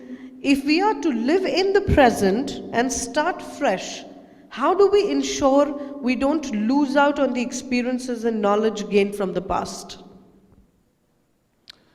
So, I believe that the past is complicated. Every event that has occurred so far has left a deep imprint inside of us, one that we may be aware of unconsciously or consciously. So, in light of these events, I feel that our personality and our identity has been morphed a little bit by little bit every single time that one of these things happened to us. So, by trying to change ourselves in the present and by trying to come up with a new mode of living, I feel that our entire personality as a whole can benefit from the stuff that we've already experienced in the past. These have turned us into mature individuals and lets us cope with the developing world. The past and the present aren't just separate identities, but ones that follow each other. The present takes inspiration from the past, and the past simply acts as a rather forefather to the other. Thank you. Thank you very much. Thank you very much. Next we have Mr. Anirudh Sayam Menon. The question for you is, would you say people are made of memories? So then, if the past is a huge part of who you are and why you do things, can you ever truly leave it behind? I'll repeat the question again. Would you say people are made of memories? So then, if the past is a huge part of who you are and why you do things, can you ever truly leave it behind? Yes, I think, yes, of course people are made of full of memories, but to live in the present, as I said, we have to, at some point we will have to forget the past. We have to make sure that we forget the grief, all that which I said, but the good things, that is the experiences that we learned and the mistakes that we did, that would be really helpful. And if we, reminisce about those things, that would of course help us in the present. Yeah, I think thank you. Thank you very much. Thank you, Anirudh. Next we have Juan Joseph. Juan, the question is a little long, so you got to be with me. It says, life always presents you with undesirable circumstances, and being a spontaneous person is something closely related to the ideology of living in the moment. Do you think those people that are living in the moment are ready to face those circumstances, being present-minded people? I'm going to repeat the question again for you because literally I've forgotten it by the time I read it. But nonetheless, life always presents you with undesirable circumstances. Life always presents you with undesirable circumstances, and being a spontaneous person is something closely related to the ideology of living in the moment. Do you think those that are living in the moment are ready to face those circumstances, being present-minded people? Thank you for that question. The more attention you give to the present moment, the so-called future is more likely to improve. The so-called future, because there is no future, because when it comes, it's the present moment. It's a strange little paradox. It's when you fully acknowledge the present moment and when you give it attention that you're aware of the good in the present moment. One of the main aims of living in the present, a key factor in living a healthy life, is to balance your thoughts of the past, present, and the future. Thinking about any of them too much can have a serious negative impact. It's hard to say what the exact right balance is, but you'll know when you've hit it, when you worry less, when you experience less stress on a regular basis, and find yourself living the majority of your life in the present. So when you live in the present, you're less scared of the future. Thank you. Very well said. Thank you very much. Next we have Ashwadeep Raj, Mr. Ashwadeep Raj. The question for you is, it's a long question again. Though the past provides us with a trove of memories and a ledger of the obstacles crossed, the future and the present still remains as shining beacons of hope and structuring us in the long time. Why would one choose to dwell on events that have long passed? I'll repeat the question. Though the past provides us with a trove of memories and a ledger of the obstacles crossed, the future and the present still remains shining beacons of hope, guiding and structuring us in the long term. Why would one choose to dwell on events that have long passed? So that's an interesting question, and my response to that is, being hung up on the past is never going to let you progress. If anything, it's going to hold you back. And I'd say in life, you should never let anything hold you back. It is just that we must remember to keep the experiences, the memories, the life lessons that we have learned in the past along with us. And no such memories should hold you back. It should, if anything, boost you. It should help you progress. And this is what, what we should learn from our past. And it's not about being hung up over it or especially for me, from my life, I have learned a lot of things where I have done wrong, and I have been able to correct them because I thought about it, and I wasn't hung up over the past.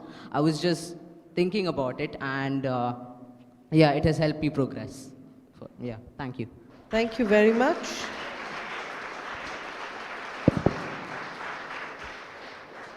Next we have Mr. Praneshwarishwaran. The question for you is, sometimes abandoning your past in some sense could mean that you're running away from it. Is it better for people to run away from their past or accept it for what it is? I repeat the question again. Sometimes abandoning your past in some sense could mean that you're running away from it. Is it better for people to run away from their past or accept it for what it is? Right. Thank you for that question. So, abandoning the past is not really running away from it, I feel, because a moment is becoming a memory right after it passes, right? And you're not exactly abandoning it, you're learning from it. And so I drew a triangle when you asked that question. And I think I can explain it better with this. So if you take one edge as the past, one edge as the future, and one edge as the present, I feel you wouldn't really take where your life is heading as a centroid of the triangle. You would probably move it a little further away from the past towards the future and a little more towards the present. So if you take this as the present, it'll probably be somewhere here. And the reason I'm saying this is the past is not just filled with good memories. It's filled with bad memories as well. And it's the bad memories that all of us who spoke, we want you to abandon those bad memories and look ahead for the future. So you just want to create good memories from the present, and that becomes your past. So you're not really running away from it. You're owning the past, and you're designing your future from it. Thank you. Thank you very much. I must say that I'm very happy how you use analogies all the time to sort of explain it. I think we have an entrepreneur in the making. Yeah? Thank you. Last but not the least, we have Mr. Kritish Singham. The question for you is, how is it possible to live beautiful moments in the present when some are fixated on their troublesome past? Let me repeat the question. How is it possible to live beautiful moments in the present when some are fixated on their troublesome past? Okay, so some people obviously have troublesome pasts. They have suffered a lot in the past and it still haunts them to this day. But I feel like right now, if I were to be enjoying currently, there would be something which I have learned in the past that I could use right now. But, okay, fine. Just give me a minute. If one was to have like troublesome pasts, I don't think they could get over it very quickly. It would obviously take a lot of period of time. It would be a very tough process too. But the values and the lessons they learn from that, I feel like they could use that to enjoy the moments they are having right now. That's all I would like to say. Thank you. Thank you very much. Sometimes it's also simple, right? Okay, thank you very much. This was the questioning round. However, in this round, all the participants have an option where you could ask a question to a fellow participant. In case you're interested in asking a question to a fellow participant, you could either raise your play card, you could raise your hand, and you could choose the person who you wish to ask this question from. So that's an aspect. We give you 30 seconds to think if you wish to ask a question to a fellow participant. In the meantime, even the audience, if you have a question that you'd like to ask the participants, please raise your hand. We'll be able to take a question or two, not more. But if you're interested in asking them, we would be happy to address those questions. Anyone who wishes to ask a question to the participant? Yes, please. We have Mr. Syed here. Syed, do you have the mic with you? Could you? Thank you. Syed, who you wish to ask a question to, please? Juan Joseph. Okay, Juan Joseph. Your question, please. Your idea or concept of the present being tightly linked to the future and how living in the present could necessarily imply that the future would be sorted and indeed would give out a better outcome really was novel and inspired me. But I just have a question. Wouldn't the present imply that you're trying to make the best use of your current time and just have fun with the moment? And the future, rather, give out a more serious tone of planning the overall destiny or structure of your life? Wouldn't they be necessarily kind of entities that would need to be taken care of separately? Do you want him to repeat the question? Can you repeat in a more concise manner? Okay. So your concept of the present being tightly linked to the future was really novel and it enthralled me. But I just have a clarification on that part, as I felt that the present and the future, though linked, still do pose different approaches for us living as human beings, as I feel that we do need to take different approaches when we are handling each one of them, and we can't live in the present the same way as we would handle the future outcomes. So could you please expand on how the present is indeed the future, or on your ideology of that concept? Thank you for that question. So living in the present, it's when you embrace the moments that you have right now. I wouldn't recommend to 100% live in the present. Maybe 10% you need to think about the future, because thinking about the future is a really important aspect as well. But the main factor is the reason we plan about the future is the slight fear of the future, which is why we plan about the future. But the future isn't real until it becomes the present moment. So I feel, okay, you talked about planning, right? When you plan for the future moments and you're living in the present, why not just do it right now and then? Why do you have to keep it for maybe once I become this, once I become successful, that's when my life starts? Or why don't you just do from today my life starts? So that's how it's interlinked, and I feel like that's how we should enjoy life and not anticipate or have anxiety for the future. Thank you, Juan.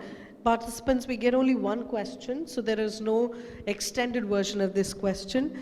May I ask the audience to be equally involved and engaged in this process, because there is great learning about the present and the future here.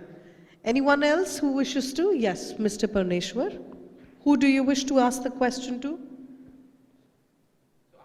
For Ashwadeep. Okay. So one statement you made was living in the moment makes people reckless. And you know, at the end of the day, you are living in the moment all the time. And so what I got from your speech, which was good, was that you have to plan for the future, not just live your life in the moment, because that's not going to help you in any way. So could you just expand on the point on why living in the moment makes people reckless? So, first of all, I didn't completely mean like you should completely or only think about the future and not live in the present. Living in the present is absolutely essential, first of all. And second, living in the moment makes people reckless. So, you know, sometimes this live in the moment mentality is what leads people to, you know, risk their lives, especially for social media, or like end up in prison for all the wrong reasons. And we have all heard news stories about all these things, yeah. And I'd say this happens because of the, you know, you only live once, YOLO mentality. And I'd say, yeah, people make pretty bad decisions when they decide to, you know, live in the moment. And I'd say that's my justification for saying that. Thank you, very well. One of the takeaways is YOLO. I haven't heard of it, Ashwadeep, so you got to talk about that to me later after this session. I feel old when I hear a YOLO. But nonetheless, thank you. Anybody else who wishes to ask a question? Yes, Ms. Tina. Who would you like to ask the question to? Syed, could you? Yes, thank you.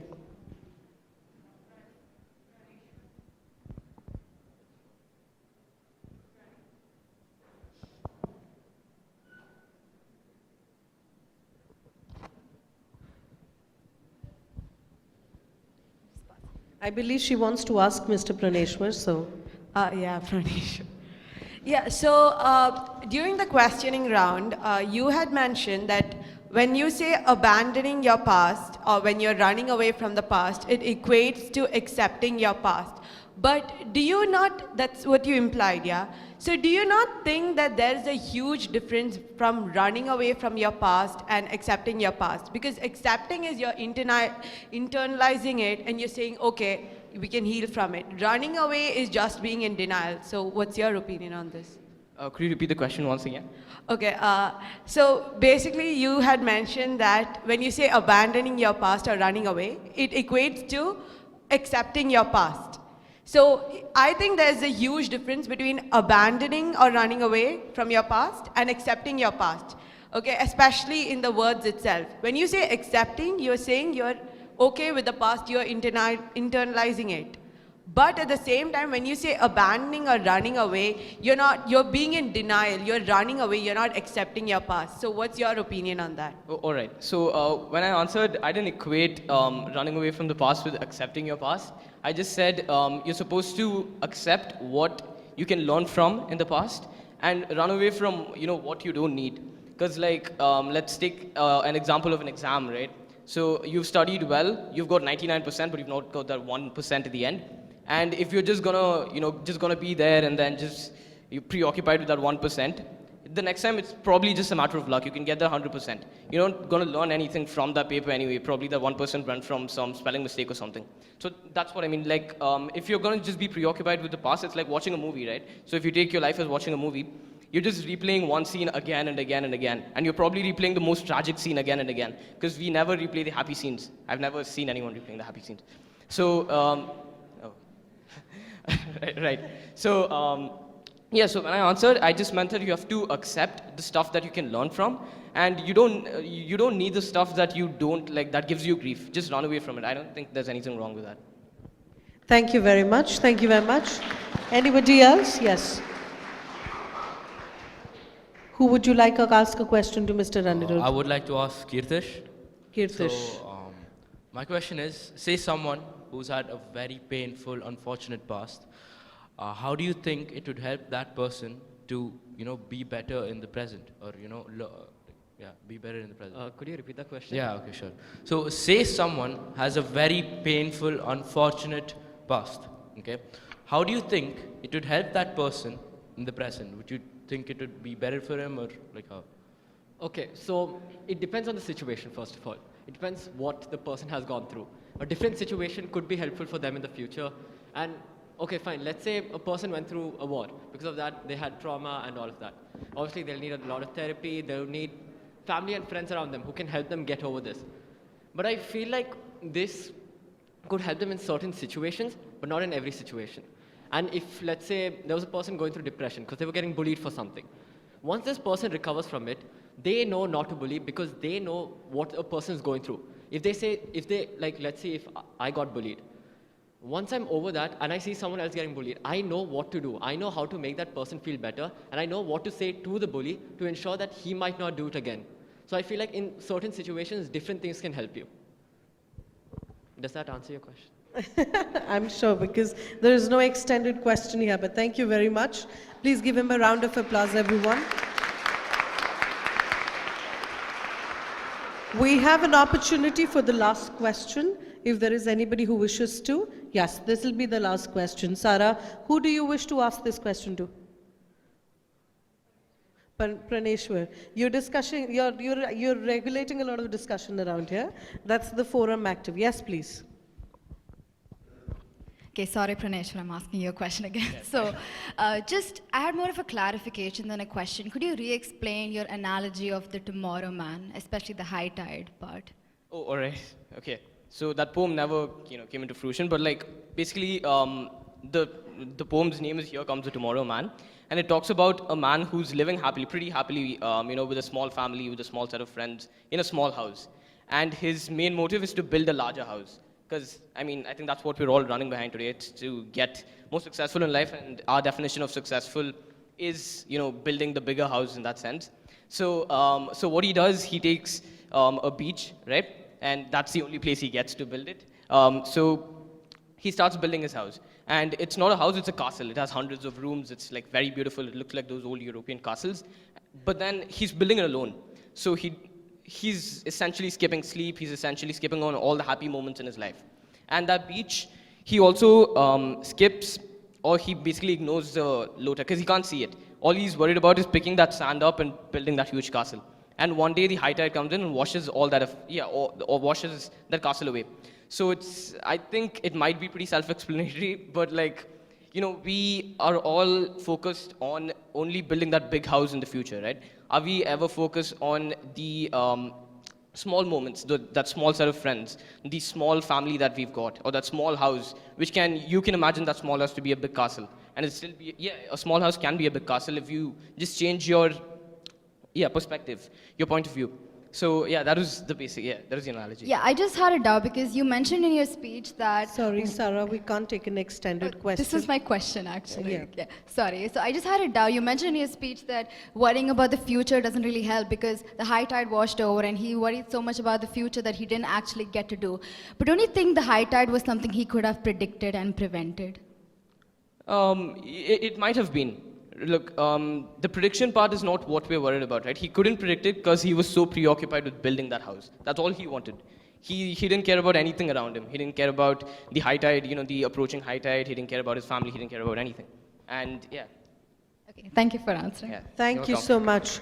Everybody, can you please give everyone a huge round of applause? Huge round of applause.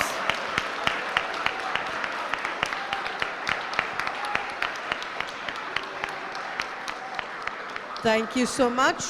This brings us to the end of the second part, which is the questioning round.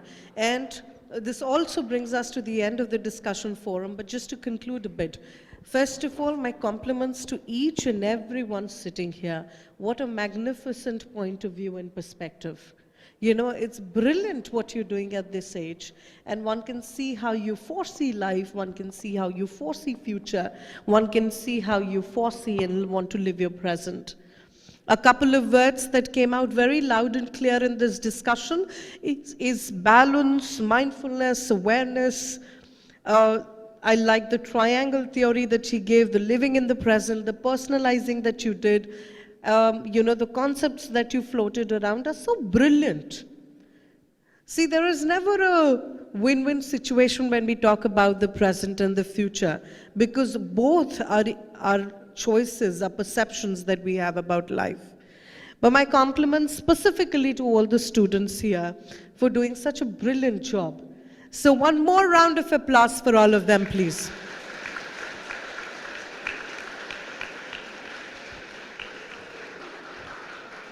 I've concluded the discussion forum, but this one thing that I want you to do is please give a round of applause for my co-moderator.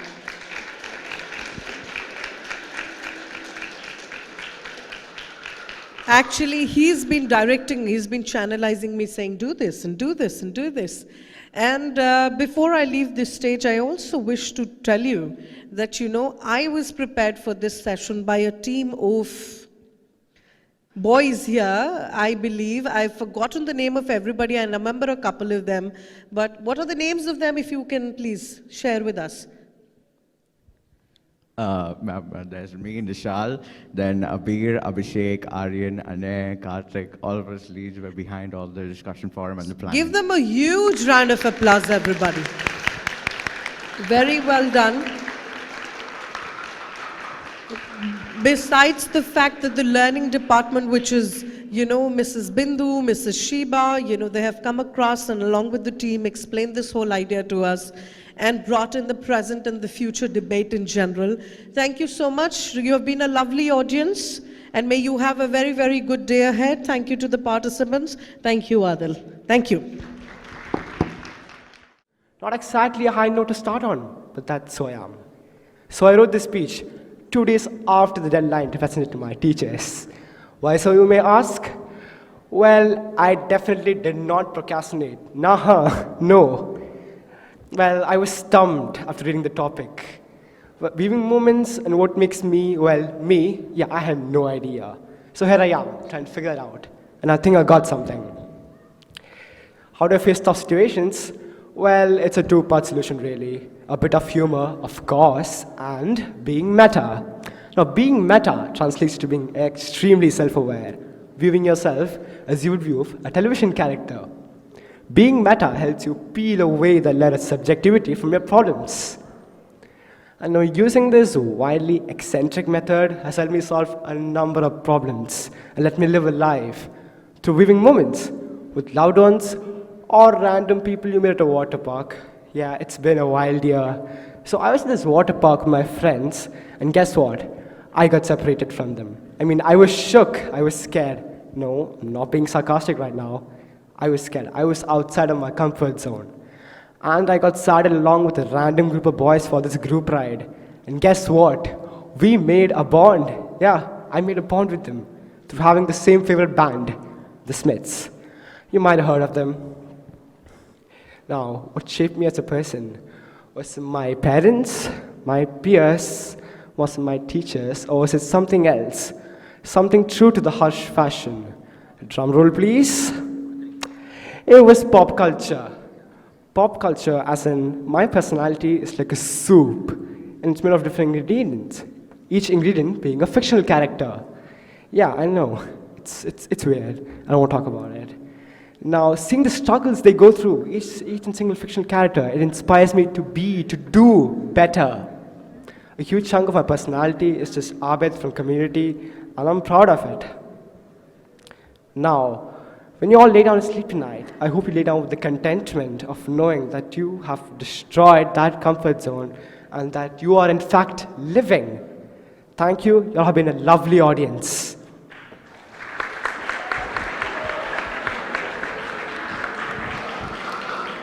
Thank you, Harsh. Next on stage, we have Caroline Mariam Bobby. She's an eloquent speaker from Gems Aaron English High School, Sharjah Girls Branch, with a passion for nature and finding innovative solutions to environmental issues.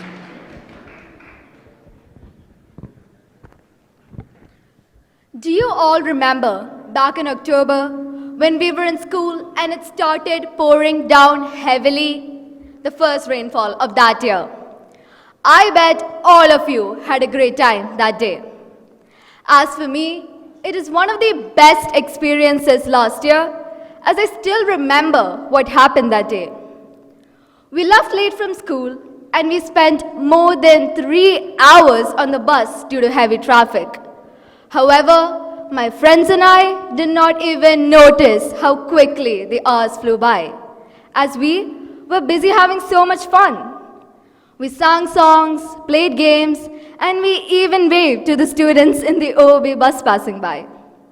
The fact that I vividly remember the tiny details of that moment leads me to the purpose of my speech.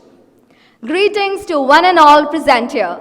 I am Caroline Mariam Bobby, and hopefully by the end of my speech, I can make you smile and ponder over the joy in everyday moments. As students, most of us focus on milestones rather than moments, which means we give more importance to achieving our academic goals, working on projects and other activities, which is great, and in fact, it should be done. But what happens is, we often get so engrossed on our personal work and achievements that we get stressed out. We forget to live in the present and just be with our loved ones. I had this conversation with a senior in my school, and I still remember the question she asked me. She asked, "Have you ever just spray painted a random wall of a random building with your friends for fun?" Obviously, I thought she was joking, but then she reassured me she was being serious. Now, I'm not saying you should do something really overwhelming or get into trouble in order to make good memories. But as you grow older and your hair starts to gray, these tiny moments are the ones you'll cherish forever. Most humans make the mistake of not being fully present in the now. We unconsciously believe that the next moment is more important than this one. But that way, you just miss out on your entire life. So please, do not waste your time chasing extraordinary moments when it's right in front of you. By paying more attention and practicing gratitude, you can make every moment of your life extraordinary. In conclusion, I'd like to say, enjoy every moment to the fullest, live each day like it's your last one, and fill your lives with joy and love. Trust me, these tiny moments you're weaving right now are the ones that will make your life the greatest memory. Thank you. Thank you, Caroline, for sharing your story with us. Next on stage is Kaushal Matia from GEMS New Millennium School, Al Khail. He enjoys reading, sports, and most of all, discussing things that intrigues him and is always up for a debate. Welcome. Good morning. Before I start, I find it necessary to introduce myself since I'm aware most of you are not even aware who I am. Well, I'm Kaushal Matia, a student at GEMS New Millennium School who's learning the intricacies of commerce and aspires to become a financial analyst.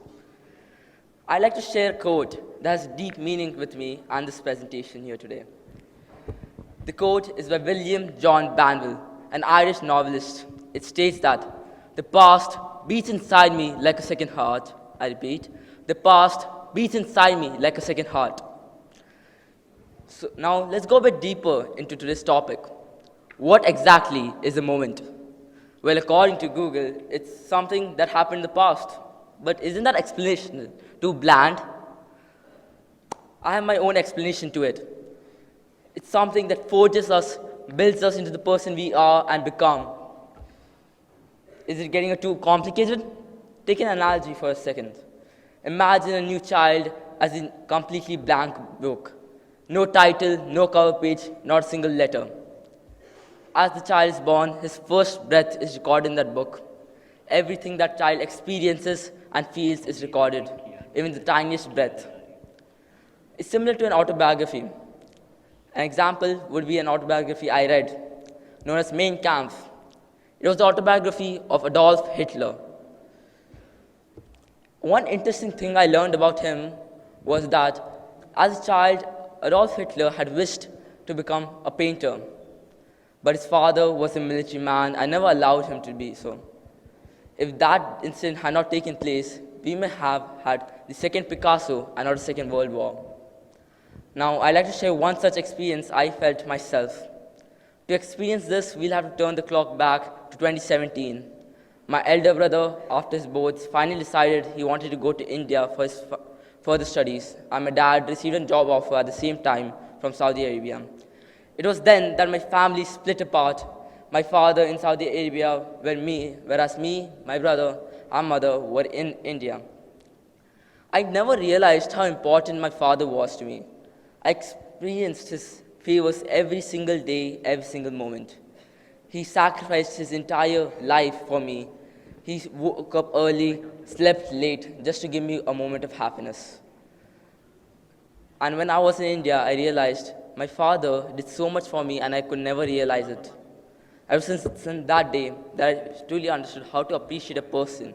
And I've always appreciated every single person in my life since then. Now, to conclude, I'd like to reiterate the quote which I said in the middle by William John Bandel. The past beats inside me like a second heart. I'd also like to thank the organizing team to give me an opportunity to stand here and present my thoughts. Thank you. Thank you, Kaushal. I now invite Evan Vipin from GEMS Millennium School, Sharjah. He is a 14-year-old with a passion for expressing himself and seeking new experiences, aspiring to find a path filled with knowledge and interesting people.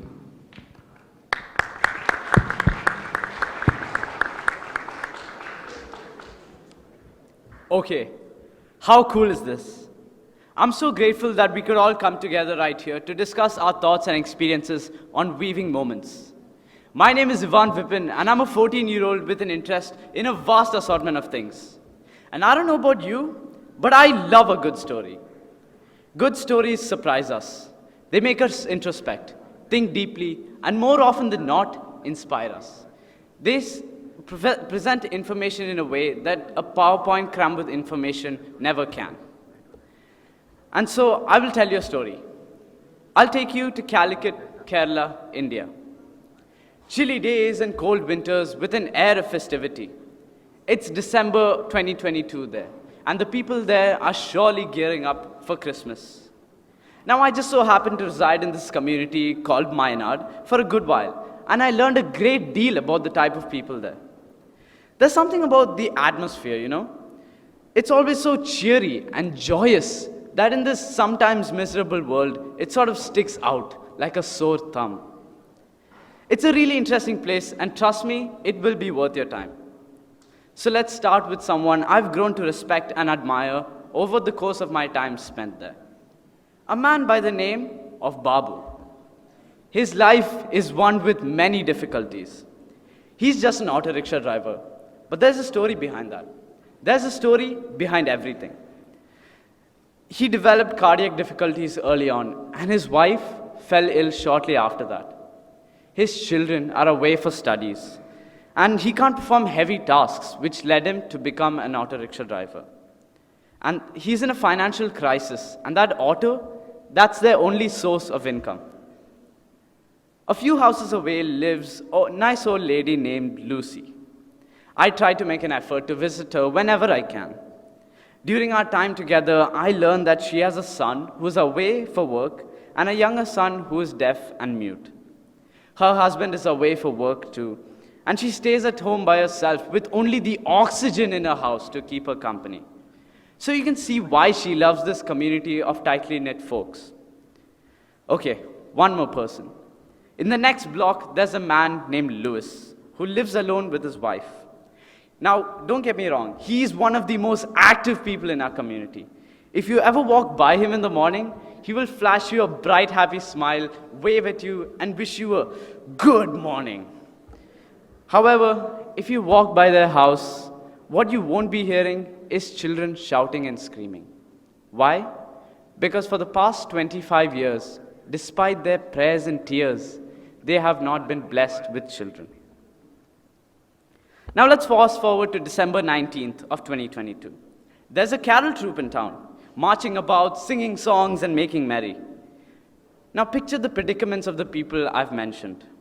Imagine Babu in the crowd of carolers, forgetting his troubles, thinking about his wife and children and how much he wishes they were by his side. What about Lucy? Oh, how lonely she must have felt before the crowd arrived, isolated inside her house all alone. She finally got the chance to make her daring escape. Louis, oh Louis, how he wished he had children. With their oversized Christmas hats, small stature, and chocolate bags, the kids looked adorable. What a joy they would be in his life, if only he had children. I assure you, the ground felt tears that day. There was so much joy from what I could see. And what I'm trying to say is, these people loved each other. They stood by each other's side, supporting each other. And they weaved beautiful moments with each other. And trust me, there was no other sight like it. I hope I gave you some food for thought and inspired you to observe and think deeper. Ultimately, sticking together and staying strong is what matters, because tough times create amazing people. Love each other, and you will find that life is truly beautiful. Thank you. Thank you, Yvonne, for your wonderful story. I now invite Mr. Budhabhatti on stage to share his valuable thoughts and ideas.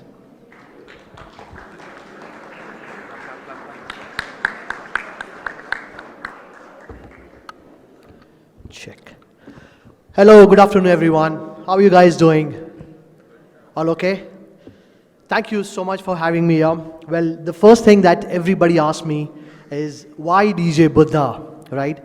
So, no points, no brownie points in guessing. It's a part of my last name, as you can see. It's Mihir Budhabhatti, so it's a part of my last name. Well, I'm going to give you my story, my journey, how I became DJ Buddha and what it took me to be here, right? It might sound like a cliche movie, it might sound like something straight out of movies, but it is absolutely a true story. So I'm born in a very, very small town in Gujarat, which didn't have proper electricity, it didn't have proper water supplies, and schooling was something which was available. A proper English medium school was available, which was 60, 70 kilometers away from the main town where I was born. So we used to stay there, go to school, and I used to cycle every day to school, which was about 8 to 9 kilometers one way, right? So that would be about 16, 17 kilometers every single day. That was my schooling, and then I moved for my college. I moved to Bombay, where I did my graduation, and life, as you know, in Bombay is not easy. You have to travel by bus, you have to travel by trains. So the college was there, and in 2005, I landed in Dubai, and it was a dream come true for me. The moment I landed in Dubai, I joined the bank. It's been 17 years with the bank now, and my very first posting was in Sharjah, and I used to stay in Dubai, in Bar Dubai to be very specific. So every day morning, my schedule used to be, I used to get up at 4:30 in the morning, go to Shindaga, take a bus, go to Sharjah, go to work, and the work timings were from 8 in the morning till 6 in the evening without a break, 6 days a week. I only had one day off, which was a Friday. So it used to be everyday routine for me, where I would go to Sharjah, come back in the night, have my dinner, go to sleep, and again back to the same thing every single day. And I did that for almost 3 years, every single day of my life for 3 years. And then I was fortunate enough to be transferred back to the Dubai branch, where I used to work in different departments. My love for music started back when I was in school. So I used to have tapes, cassette tapes, which I used to record myself. I'd build up a small speaker system for myself, which I used to love to listen to music in that. And I had very few friends in Dubai when they would be interested in music or they would be interested in doing anything related to music, right? My passion for music was from my school days. So in 2000, about 2008 or 9, that is when I had the opportunity to visit a club in Dubai. That was the first time I visited a club in Dubai. And immediately the DJ who was standing there on the deck, he took my attention. I remember very clearly, he was wearing a black t-shirt, he was wearing a cargo pants, camouflage cargo pants, and he was very cool. You know, he was doing all these actions with his hands, he was wearing headphones and he was waving to the crowd, he was talking on the mic, and it seemed very, very amazing, very fantastic, and I was like, wow, that is something which I really want to do. So I then started speaking to a few of my friends who knew the DJ, and so the DJ said that, okay, fine, you can come to me. I'm going to teach you some basics of it. But unfortunately, he was not the right teacher for me. He just would, call me for some things, and he would just be there, guide me something which was not that material. So that, I was disappointed by that a lot. And after that, in 2009, there was a proper workshop which was done by a company called Pioneer, who are the manufacturers of musical equipments, or the world standards in musical equipments. I did a workshop with them, and my official career as a DJ started in 2010, all right? And I remember very specifically my first gig was in a villa in Dubai, right? And you see those speakers around here? I had the exact speakers here. I had 4 of them. And the very first gig that I had, I took all the 4 speakers by myself. I carried along with me.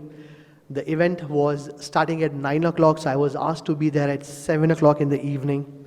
I went there, I carried all the speakers by myself. I did the entire setup by myself.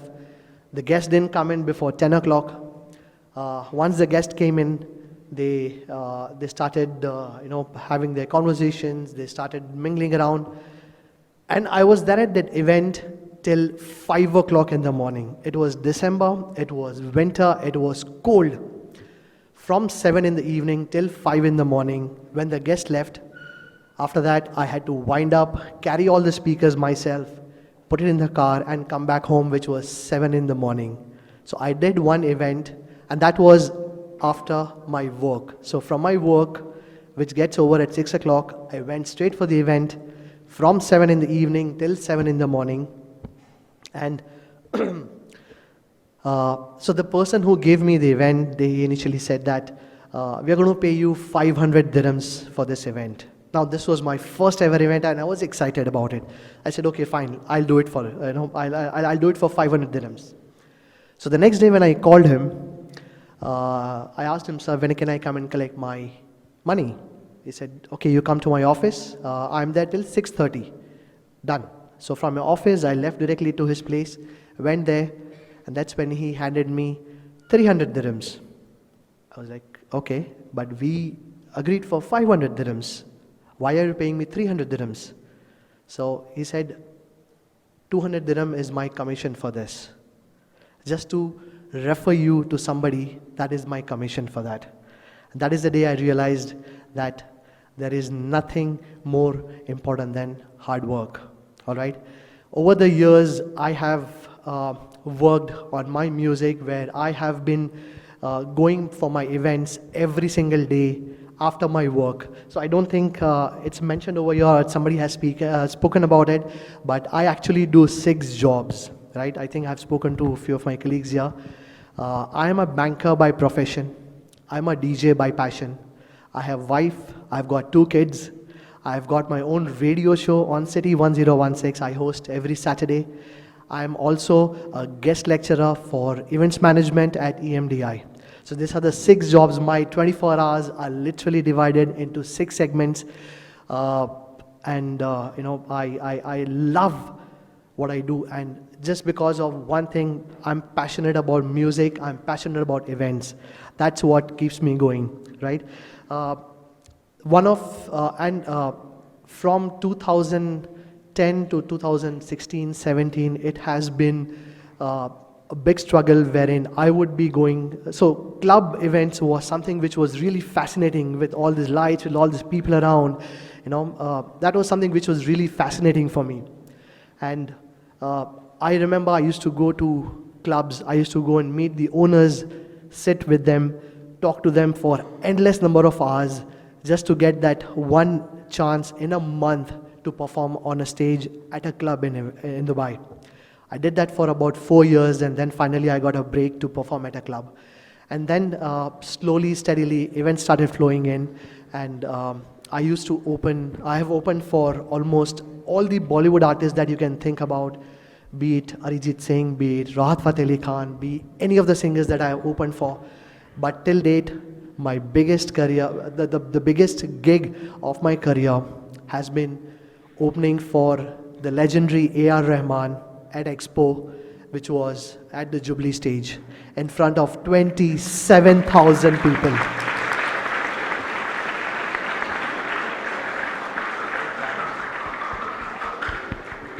That was one of the highlights of my career so far. And during this time, I also finished my MBA along with my office.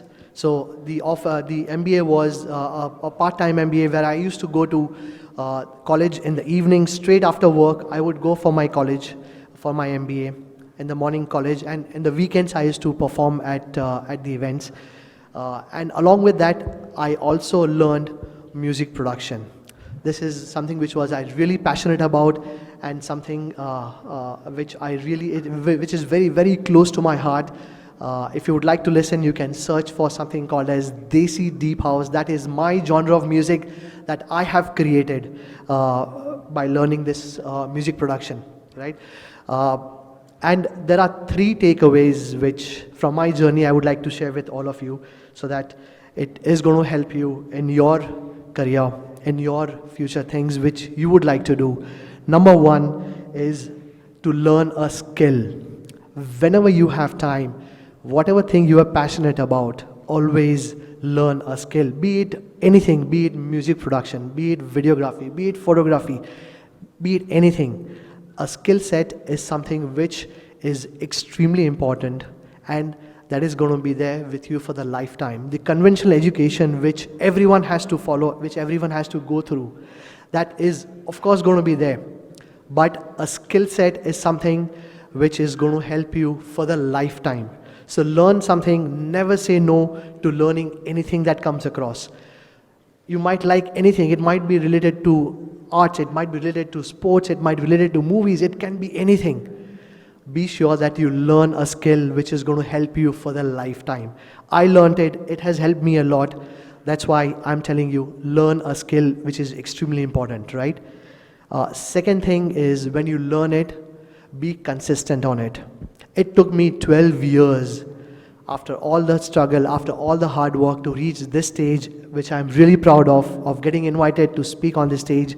It took me 12 years with consistency, being there, doing that every single day of my life, in and out. You won't believe, in 17 years of my professional career, I have not taken a single day off for sick leave after my event, or haven't called at my office and said that I'm sick today, although I was not, but I would come at 5 o'clock in the morning or 6 o'clock in the morning from my event, but I make sure that 8:30 I am in the office no matter what happens. This has been for 17 years. It has been history that I have not missed a single day at work. So, consistency is something that you do not give up. There will be times when you will be tired, when you will not want to do something, where you're not feeling well, when you just want to lie down, just relax. Trust me, there is no time for that. If you want to be something, if you want to follow your passion, you always have to be on your toes and be on it every single moment. There has to be a single focus in your mind what you want to achieve, right? And the third and the last thing that I want to tell you is about passion. Do something because you love it, not because of anything else. Everything else, which is fame, which is money, which is recognition, is going to follow. It will take time, but you have to be consistent and you have to be passionate enough to learn it, to be with it, and to live with it every single day. And I have one mantra that I follow, and that is going to be my last word for today. One mantra that I follow for 17 years in my career and 12 years as my DJing is that if you can dream it, you can do it. And there is no power in this world that can stop you. Thank you.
Thank you, boys. It was indeed a pleasure to listen to you.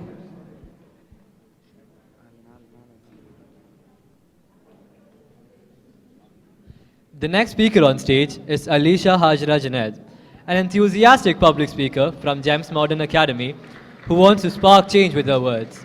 She also enjoys writing and music.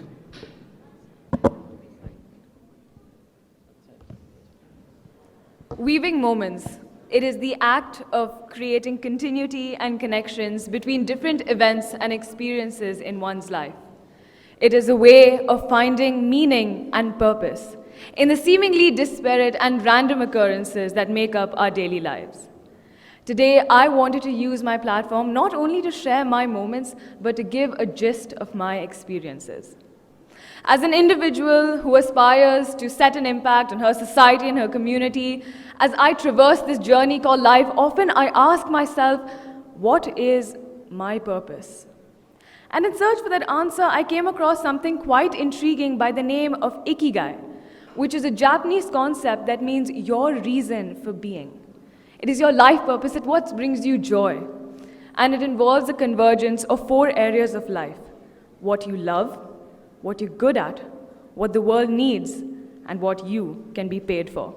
And so realistically, the only thing that checked out all 4 of those boxes for me was communication and public speaking. So over the years, I've gone from competing in elocution competitions to giving the Trinity examinations, being a TEDx speaker, and an MC at Expo 2020. But amongst all of these wonderful opportunities that I've received, I've had my fair share of setbacks, which have been successful in keeping me humble. Some of which include forgetting my piece on stage, which I performed in a different language, or when I didn't qualify for a really big competition.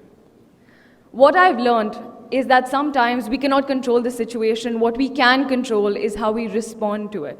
And so my biggest takeaway has been believing that sometimes there isn't a second chance, and that mindset will push you to great limits.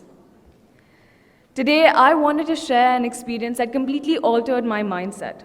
The story is a very short one. It began when I had traveled to Turkey and I saw this young boy with an old man with a cardboard sign expressing his desire for food as a result of escaping Syria.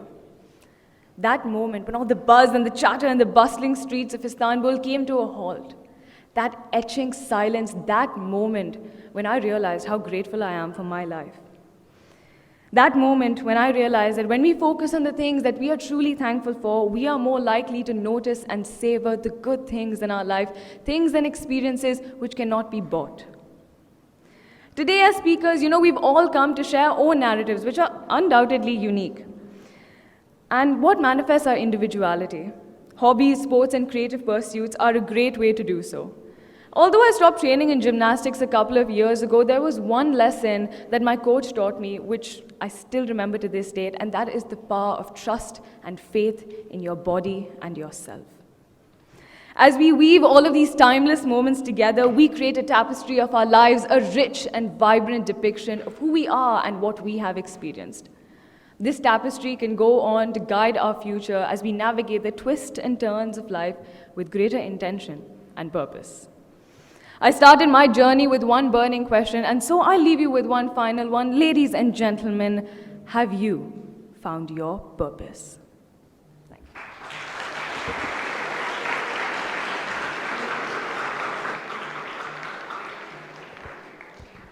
I now invite on stage Ashwin Ramkumar, a prodigious violinist skilled in public speaking and debating, selected in the UAE debate squad and achieved first place for French declamation at Mayo College. Please welcome Ashwin Ramkumar from GEMS Modern Academy. There's a fairly common saying dispersed throughout the many fringes of our society that still holds true today. It takes a village to raise a child. From the moment their eyes open to their first steps and beyond, every moment they experience impacts them ever so slightly. Yet, there always comes along monumental moments woven across our childhood and teenage years that lift the fog, reveal the North Star, and anchor us to adulthood. I still remember my grade 6 Arabic teacher teaching me the word hakawati, or storyteller. Today, I realize that it is the village of people and their unique stories that enable the social, emotional, and psychological growth of a child. And today, I stand here ready to share these stories of growth, perseverance, grit, and several people woven into my life, moments that have defined who I am and who I will be. I come from Tamil Nadu, a South Indian state in India, known for its beautiful temples, but more importantly, India's morning tiffin, idli dosa sambar. But my grandmother was brought up by her 4 elder brothers as her parents were no longer with her. When she went to school, she wasn't allowed to study normal subjects like maths and science, but was sent to classes for home science, cooking, and embroidery. She was not allowed to pursue a further education because she was meant to be married off to another family. During the early years of my mother's life, she was constantly moving from place to place because her parents were diplomats.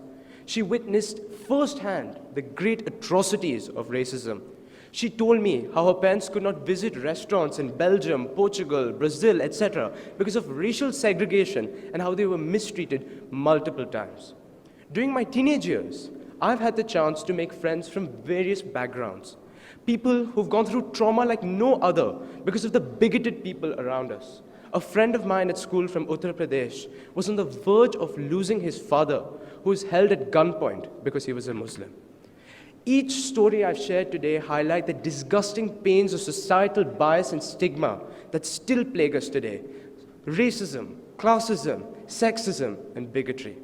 But as I heard these stories at various points of my life, I realized how these people overcame these hurdles, flourished, and enabled me to be as privileged as I am today. For that, I'm eternally grateful. They fought against stereotypes, they broke stigmas, they broke barriers and educated the next generation. And this has shown me my path, a fighter for universal justice and human rights. I think it's time for me to share my own message. Namra varkele yella vati kutti kanava varom. Adda nabo indana yedume illame nabo panamudio. There's always small hidden moments in our lives that will take us forward and reach our greatest potential. Thank you. Thank you, Ashwin. That truly was an inspiring tale. Next up, we have Abigail Rosie James. Abigail is passionate about bringing good changes and giving voice to problems faced by women. Let's welcome that very voice on stage, all the way from Gems Aaron English High School, Sharjah, Girls Branch. So let me start this speech off with a very good morning to one and all present here. Allow me to start this speech off with a wonderful quote by Kevin Arnold. Memories are a way of holding on to the things you love, the things you are, and the things you never want to lose. And so, I have a simple question for you all. When you look back on your memories, do you see joy, pain, suffering, or happiness? Yes, I know that each and every one of us, regardless of the age, has a unique story to tell. And this story makes us who we are, right here, right now. To me, memories are moments that have long passed, which survive in our minds and hearts as life goes on. They can be as vast as the infinite blue sky, or as minute as the ball we used to play with as children. I believe that beautiful memories, right, are not just fancy things you can buy with money. They're not just exotic cars, mind-blowing parties, or other cool gadgets or, surface-level things as they usually show in movies, right? Teenagers, fancy parties, yeah. They can be, the first time you touch the steering wheel of your dad's car.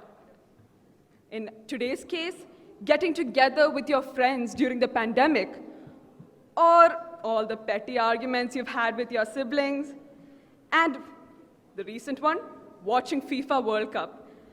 All these are good memories. And even now, at this event, each and every one of us are making memories. Each and every one of us is inspiring others. We are inspiring others, motivating others with our own stories. So, it is my turn.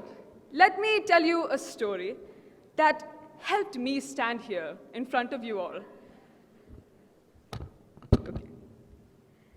So I am a reserved type of person, okay? An introvert, as you may say.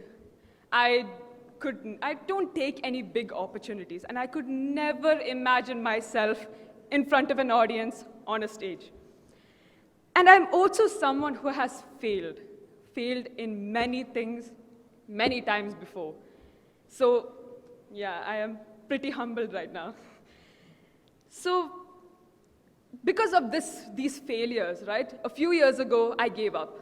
I completely gave up. I stopped going for things. I stopped maintaining social friendships. I stopped becoming a person, someone to inspire. I stopped. I just gave up. And so I decided one day that no, I don't want to do this. I don't want this to happen. I don't want to continue like this. So recently, I decided to join a small debate competition in my school. So I went with absolutely zero hopes of winning. All I wanted to do at the time was just survive that crippling anxiety that filled my body. But, I went, spoke about something, and left. But at the end of the day, miraculously, me and my team won second runner-up. And that anxiety was filled with a joy I could never have imagined, I was filled with a joy I didn't know.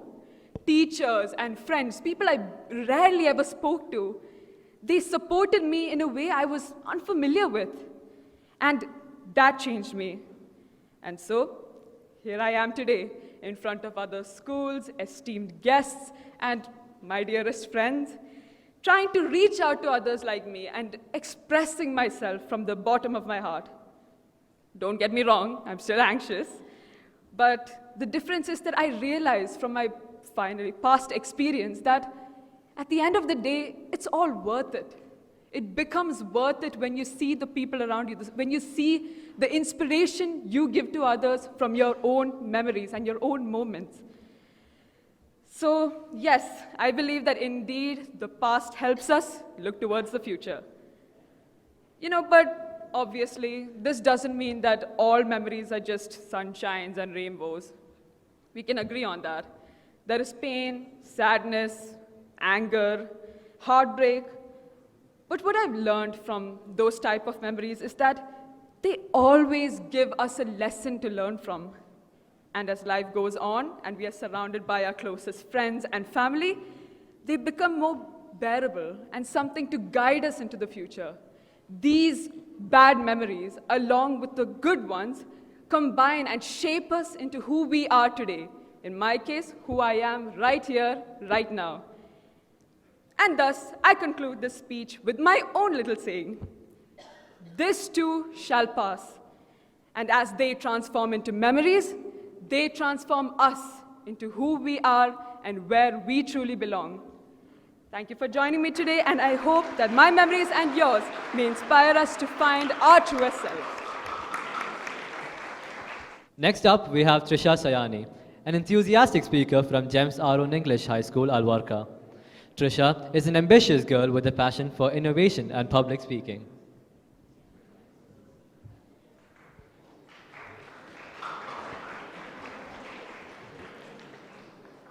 A wise philosopher once said, "Life is a journey, not a race." But I think he's wrong. I believe in what he once said. Life is a race. If you don't run fast, you will be like a broken an egg. For context, this professor was explaining to his new students of his college how their lives are like coel birds, whose lives start with competition by kicking out the unhatched eggs off the nest. And that's how they're born. Well, journeys are relatively relaxed. Life is fast. Hence, I declare life is a race, not a journey. But it all comes down to one question. Why should we keep running the race? I am a member of a Gavels Club affiliated with Toastmasters, which I joined in late 2020. I was very excited to create an impression. The next week of me joining the club, I gave my first speech of the 10 speeches one had to complete. Then I took up other roles and tried keeping up with my speeches.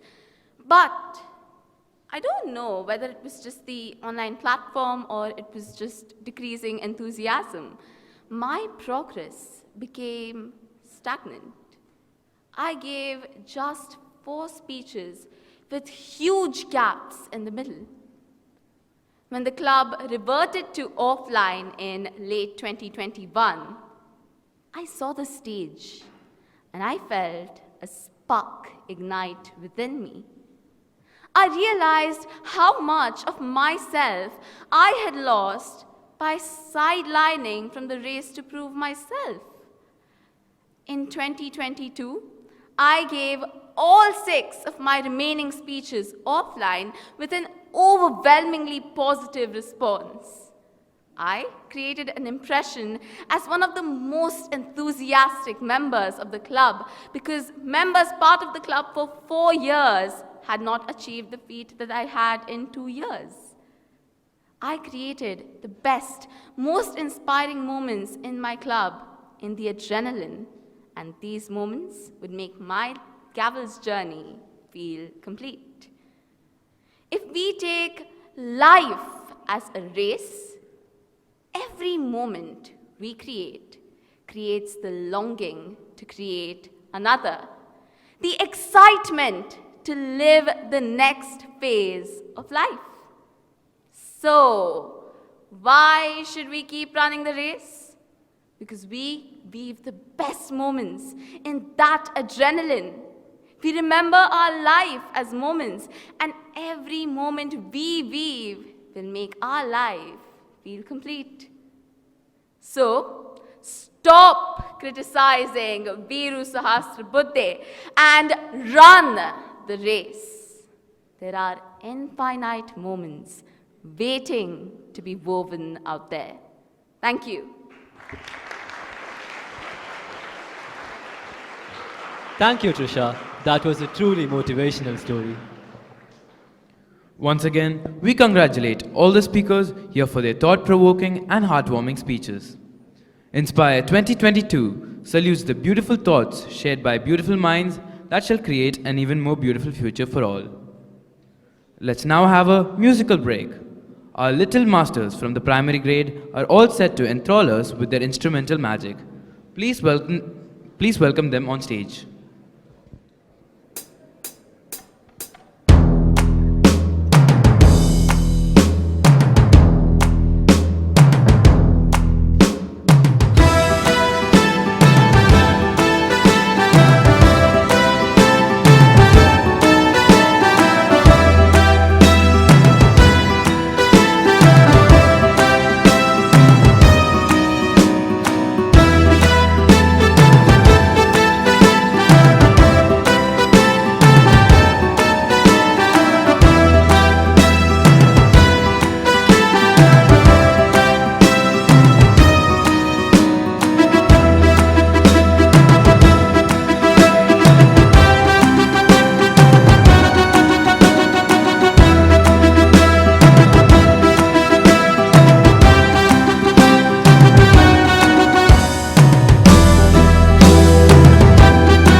Thank you, dear friends. Believe in yourself. Anything is possible. Take up one idea, dream it, believe it, and become it. The Learning Skills Development Program team is grateful to every speaker here whose stories of inspiration have enriched one and all for posterity. We believe that there is a winner in each one of us, yet it has been a long wait to choose the best amongst the best. Towards the anticipated moment of this day, awards, mementos, and acknowledgements. Now, I would like to invite the Expressions and Discussion Forum participants to receive their trophies. Participants, kindly note that as the name of your school is called, you are to ascend the stage from the side of the multipurpose hall with your teacher coordinators and position yourself on the third step of the stage. May I request our Vice Principal, Mr. Kapil Chaudhary, and Ms. Mukta Verma, our local advisory member, to hand over the trophies. From GEMS Our Own English High School, Warqa'a, we have Akshara Jacob, Trisha Sayani, and Tina Mary Philip.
Thank you. From GEMS Millennium School, Sharjah, we have Diya Lakshmi Kishore Kumar, Ivan Vipin, and Syed Zidan.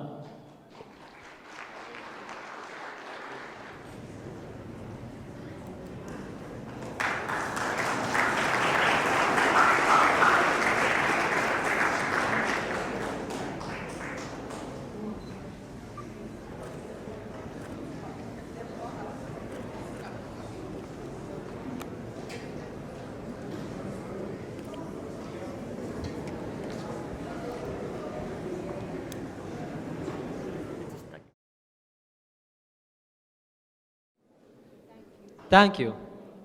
Next up, from GEMS Our Own English High School, Sharjah Girls, we have Abigail Rosie James, Caroline Mariam Bobby, and Sarah Mariam Sunil.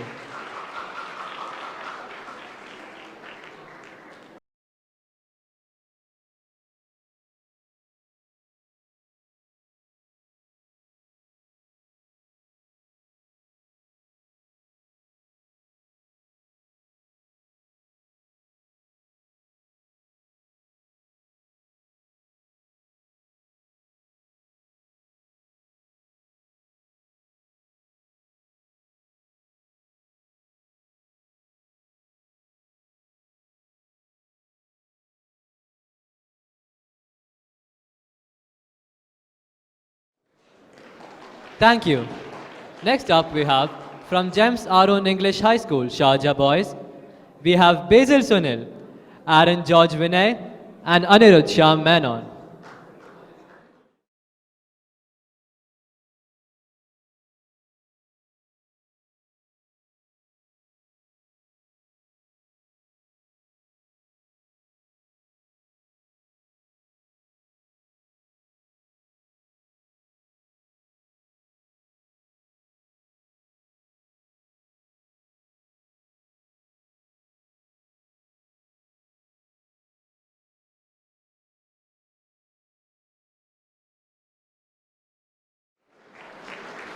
Thank you. Next up, from GEMS Our Own Indian School, we have Harsh Shailesh, Aditi Pramod, and Juan Joseph.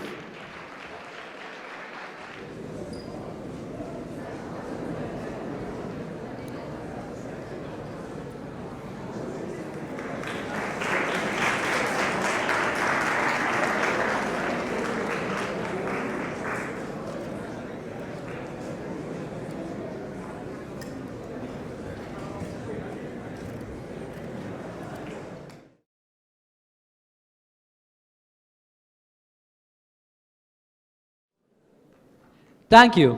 Next, from GEMS New Millennium School, we have Kaushal Mertia and Kirtish Singham.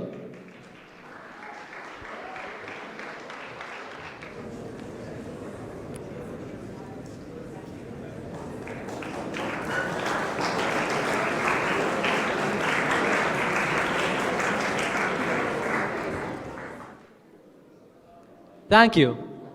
Next, from GEMS Modern Academy, we have Alisha Hajira Junaid, Ashwin Ramkumar, and Praneshwar Eshwaran.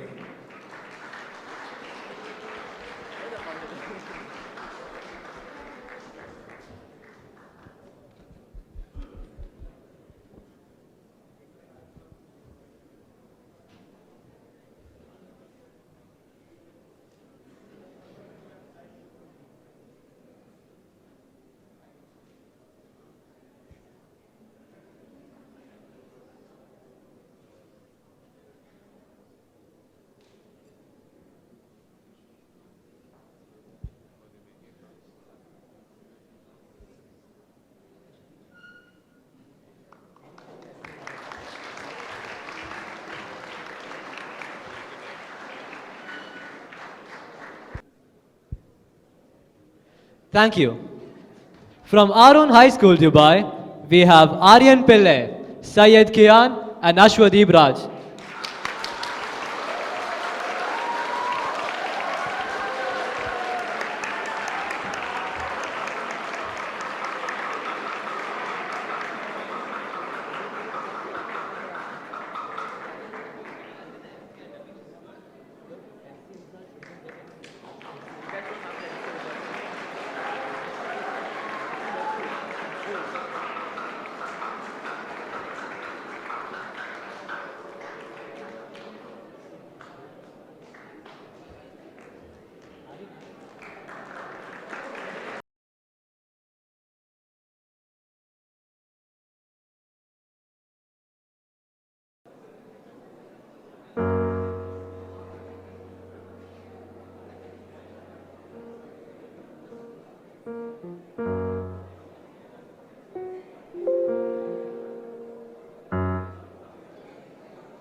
Thank you, guys. Now, we will be presenting a short film prepared by one of the schools for Lights.Camera.Action. I request everyone to remain silent, please. For a very long time. And today, all I want to say is.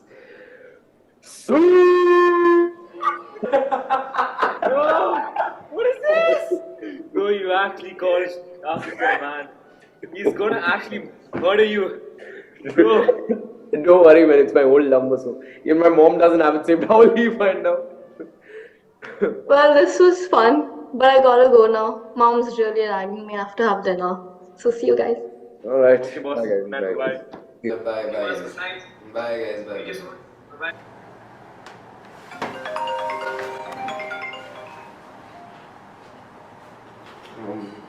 Hello?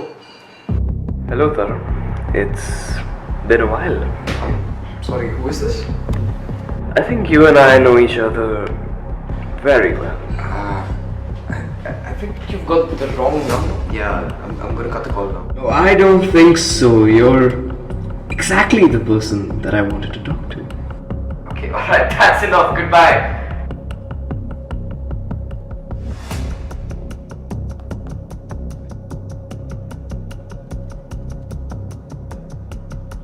Any problem? Who are you? Who are you? Why are you doing this? Mom! Mom! Don't you dare try to fool me. I know your family isn't home right now, and I'm not gonna leave you so easily. I know where you are. Everything about you. What do you want from me? What do you want from me? Just leave me alone, please! Calm down. Don't worry. I'm not gonna hurt you. Do you know my name? Okay, is this even real? Like, am I dreaming right now? Is this real? Well, this is very, very real. I'm outside your flat, 2106, right? What happened? I told you not to worry. I'm just here to make sure that you listen to what I have to say. Wait, this is... It's a prank, right? I mean, that's the only possible explanation. And it isn't funny! I'm gonna call the cops! How? When you're already on one phone call that can't be cut? And FYI, the cops will take time to come, and up until then, I think you're stuck with me. What do you mean I'm stuck with you? Go to your door right now and look through the people.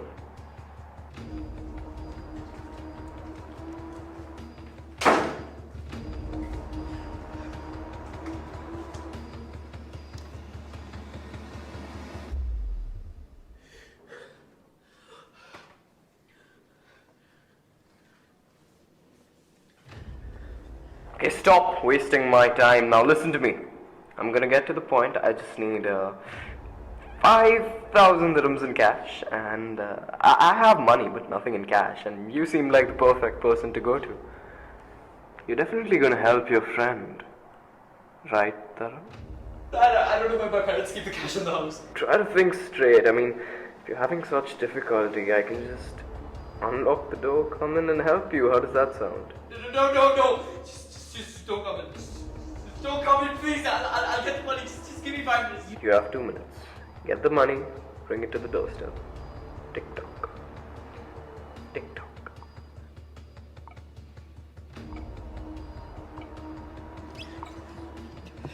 Yeah, I know who you are. Everything about you. Hello there. It's been a while. Any problem? Listen to what I have to say. You're definitely going to help your friend. Right, Tara? No, I don't think so. You're exactly the person that I want to talk to.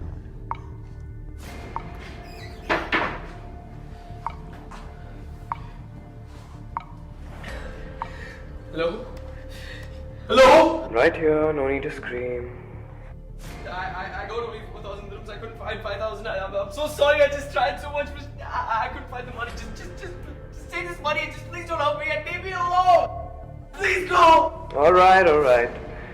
Very disappointing, Tara.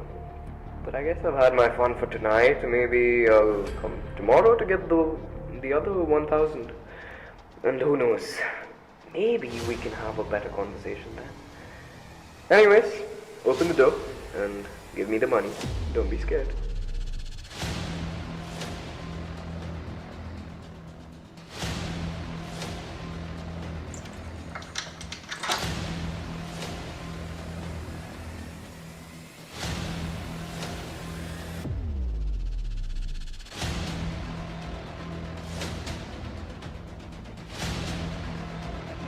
You're definitely gonna help your friend, right?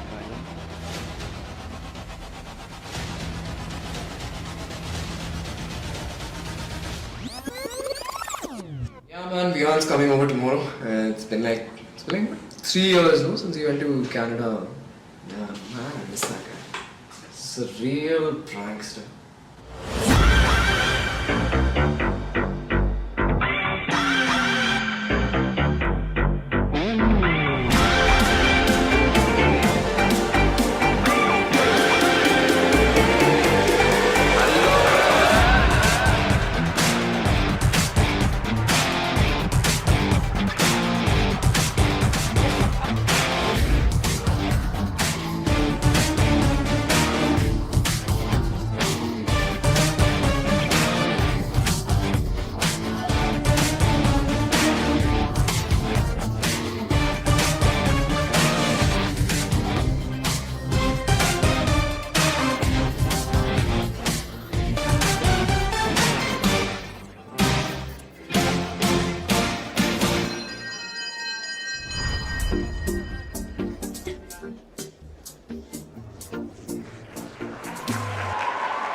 In the fourth position, we have GEMS Modern Academy. In the third position, we have GEMS New Millennium School, Alkale. In the second position, it is GEMS Our Own Indian School. And in the first position, we have Our Own High School. Once again, being the host school, we are happy to hand over the winner's trophy to the school that has come second position. And first on stage, may I invite to lift the winner's trophy, GEMS Our Own Indian School.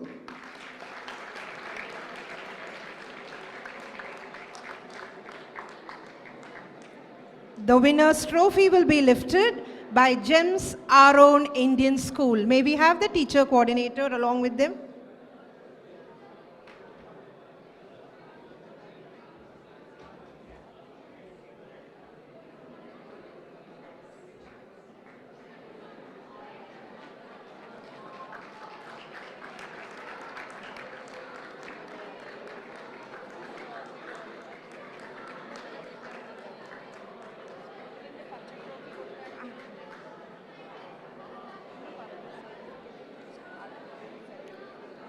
Congratulations. And next on audience, I understand the excitement and enthusiasm. Yeah, thank you. The next on stage, GEMS New Millennium School, Alkale.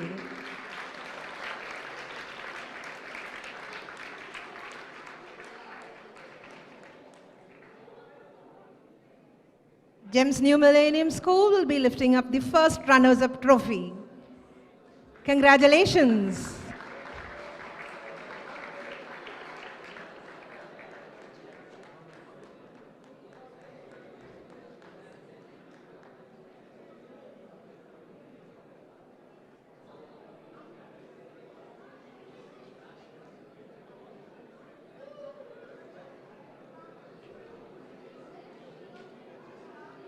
Thank you. The second runner-up, GEMS Modern Academy on stage.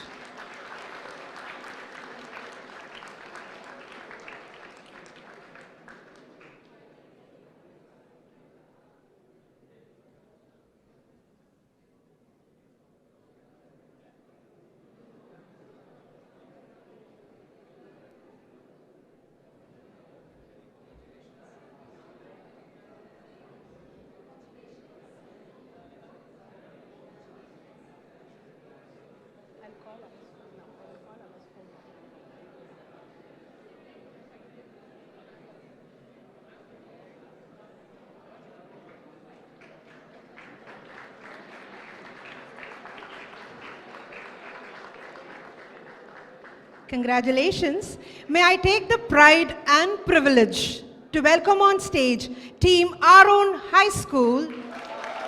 We do appreciate your efforts and we are proud of you boys.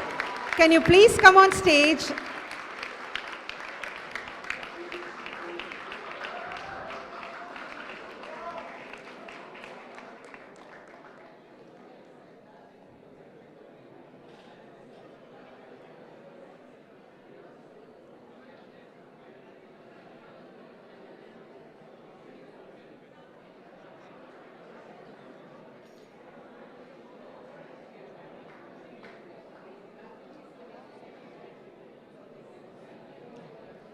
Thank you.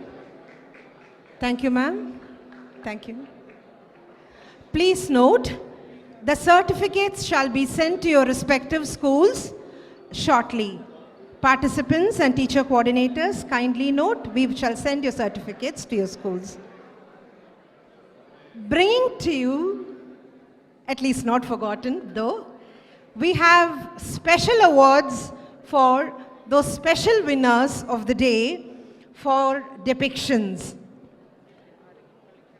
May I call upon stage our principal, our vice principal, Mr. Kapil Chowdhury, and Ms. Vidya to ascend the stage to hand over the special awards.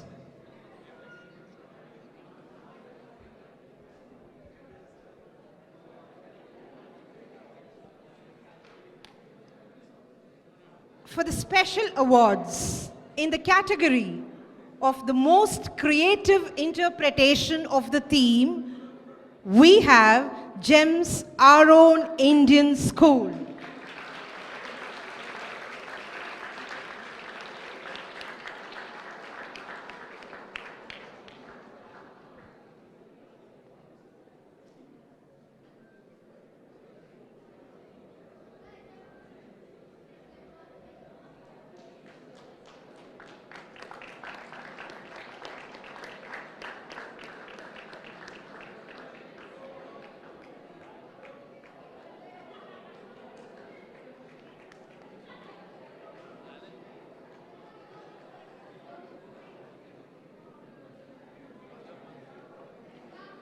Thank you. And for the best composition, we have GEMS Our Own English High School.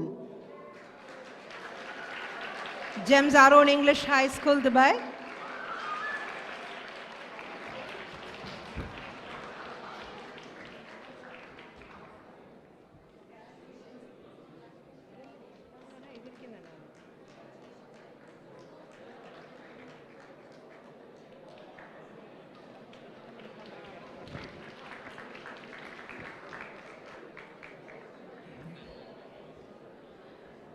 For the most aesthetic artwork, we have GEMS Our Own Indian School. The school for the most aesthetic work.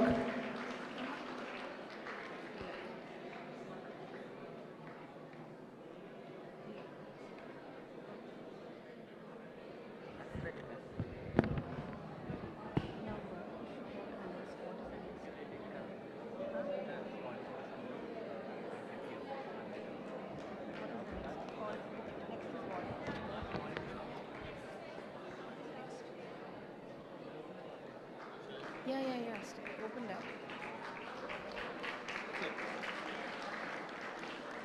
Take that. Thank you. Ma'am and sir, we request you all to be kindly on stage as we give the trophies to the schools who have participated. Should I announce?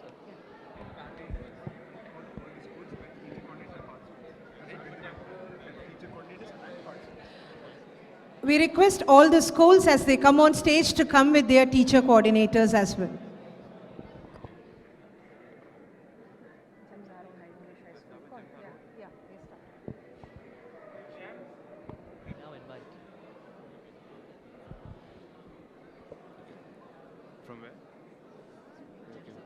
GEMS Our Own English High School, Warqa'a. GEMS Our Own English High School, Sharjah Girls. May I first invite GEMS Our Own English High School on stage, please, with your teacher coordinator.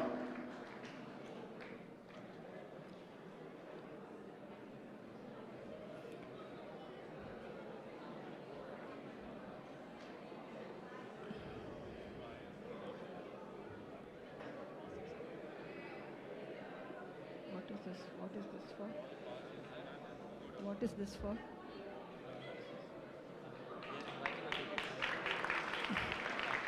Thank you. The next school, GEMS Our Own English High School, Sharjah Girls, to kindly ascend the stage with your teacher coordinator.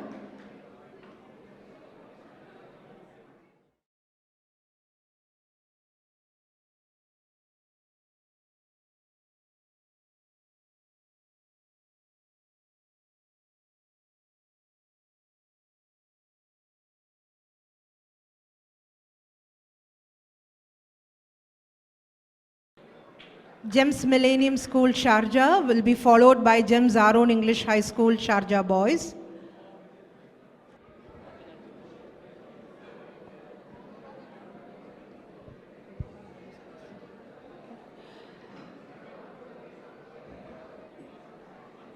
GEMS Our Own English High School.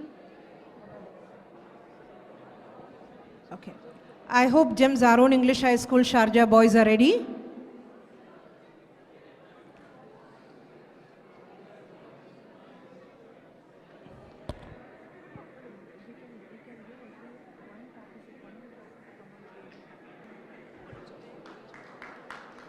GEMS Our Own English High School, Sharjah Boys.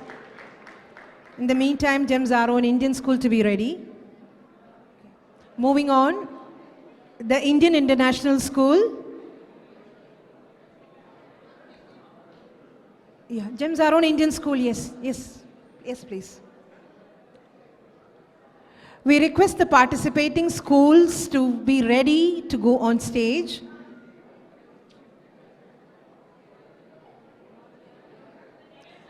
Yeah. The Indian International School, you can also send in your school representatives to come and collect the memento on stage.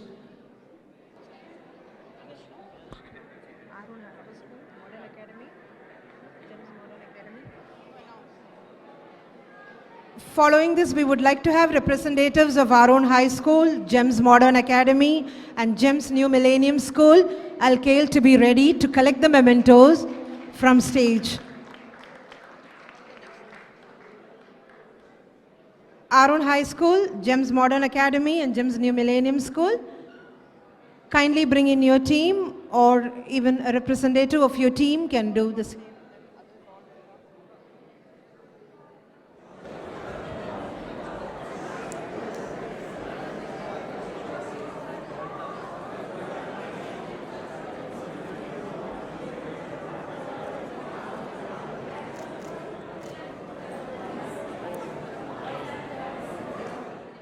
We hope GEMS New Millennium School, Al-Khail, has also collected their mementos.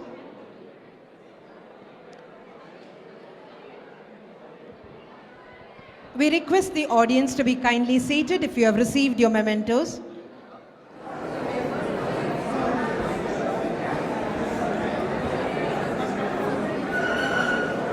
On the side.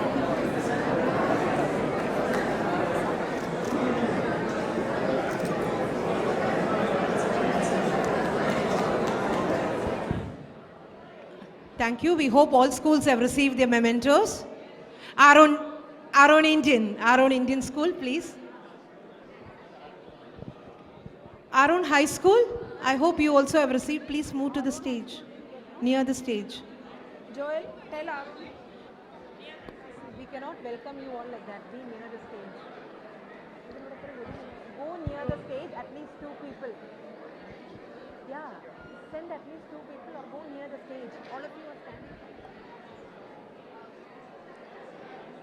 Next is our own high school.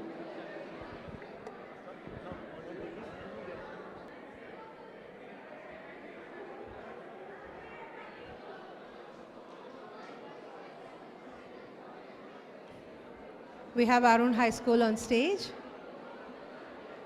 Audience, we request the student volunteers to take charge of the auditorium. Kindly see that all are seated. Thank you, ma'am. Thank you, sir. May I now request our Vice Principal, Mr. Kapil Chowdhury, to address the audience. Need to thank everyone involved in this inspiring event, all the participating schools, the teacher in charge, our judges, teachers, students, and of course our own boys. All of you, big round of applause for all of us. A big thank you to Mr. Bachchu and his team for putting it together. And before we all leave, I'll just read out quickly something. And this is my so-called movement that we all have been talking about. And this is from, I don't know how many of you have seen the movie Lal Singh Chaddha. You have seen? So I'm not going to talk about that. I'm going to talk about Forrest Gump.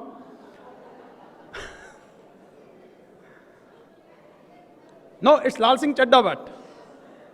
And I only remember, I'm trying to find out, but I only remember a very small part of it because it's living in the moment. So there's a long dialogue, I'll keep it very short. Basically, you can sum up in 3 words. When someone asked me how you started running, he's had a very long answer, but the main word was, I started running. Run, I crossed Alabama, I kept on running. Where I was going, I don't know. So it was a simple thing. He was in the moment and he kept that moment forever. A simple message from that movie is, be in the present. And something while you people were talking, I was trying to put the words together, so it came to my mind, something very simple. If you plan your today, if you have planned your today yesterday, I repeat, if you have planned your today yesterday, you have taken care of your tomorrow. If you can get it. If you have planned your today yesterday, you have taken care of your tomorrow. That's it. Live in the moment. Thank you, everyone.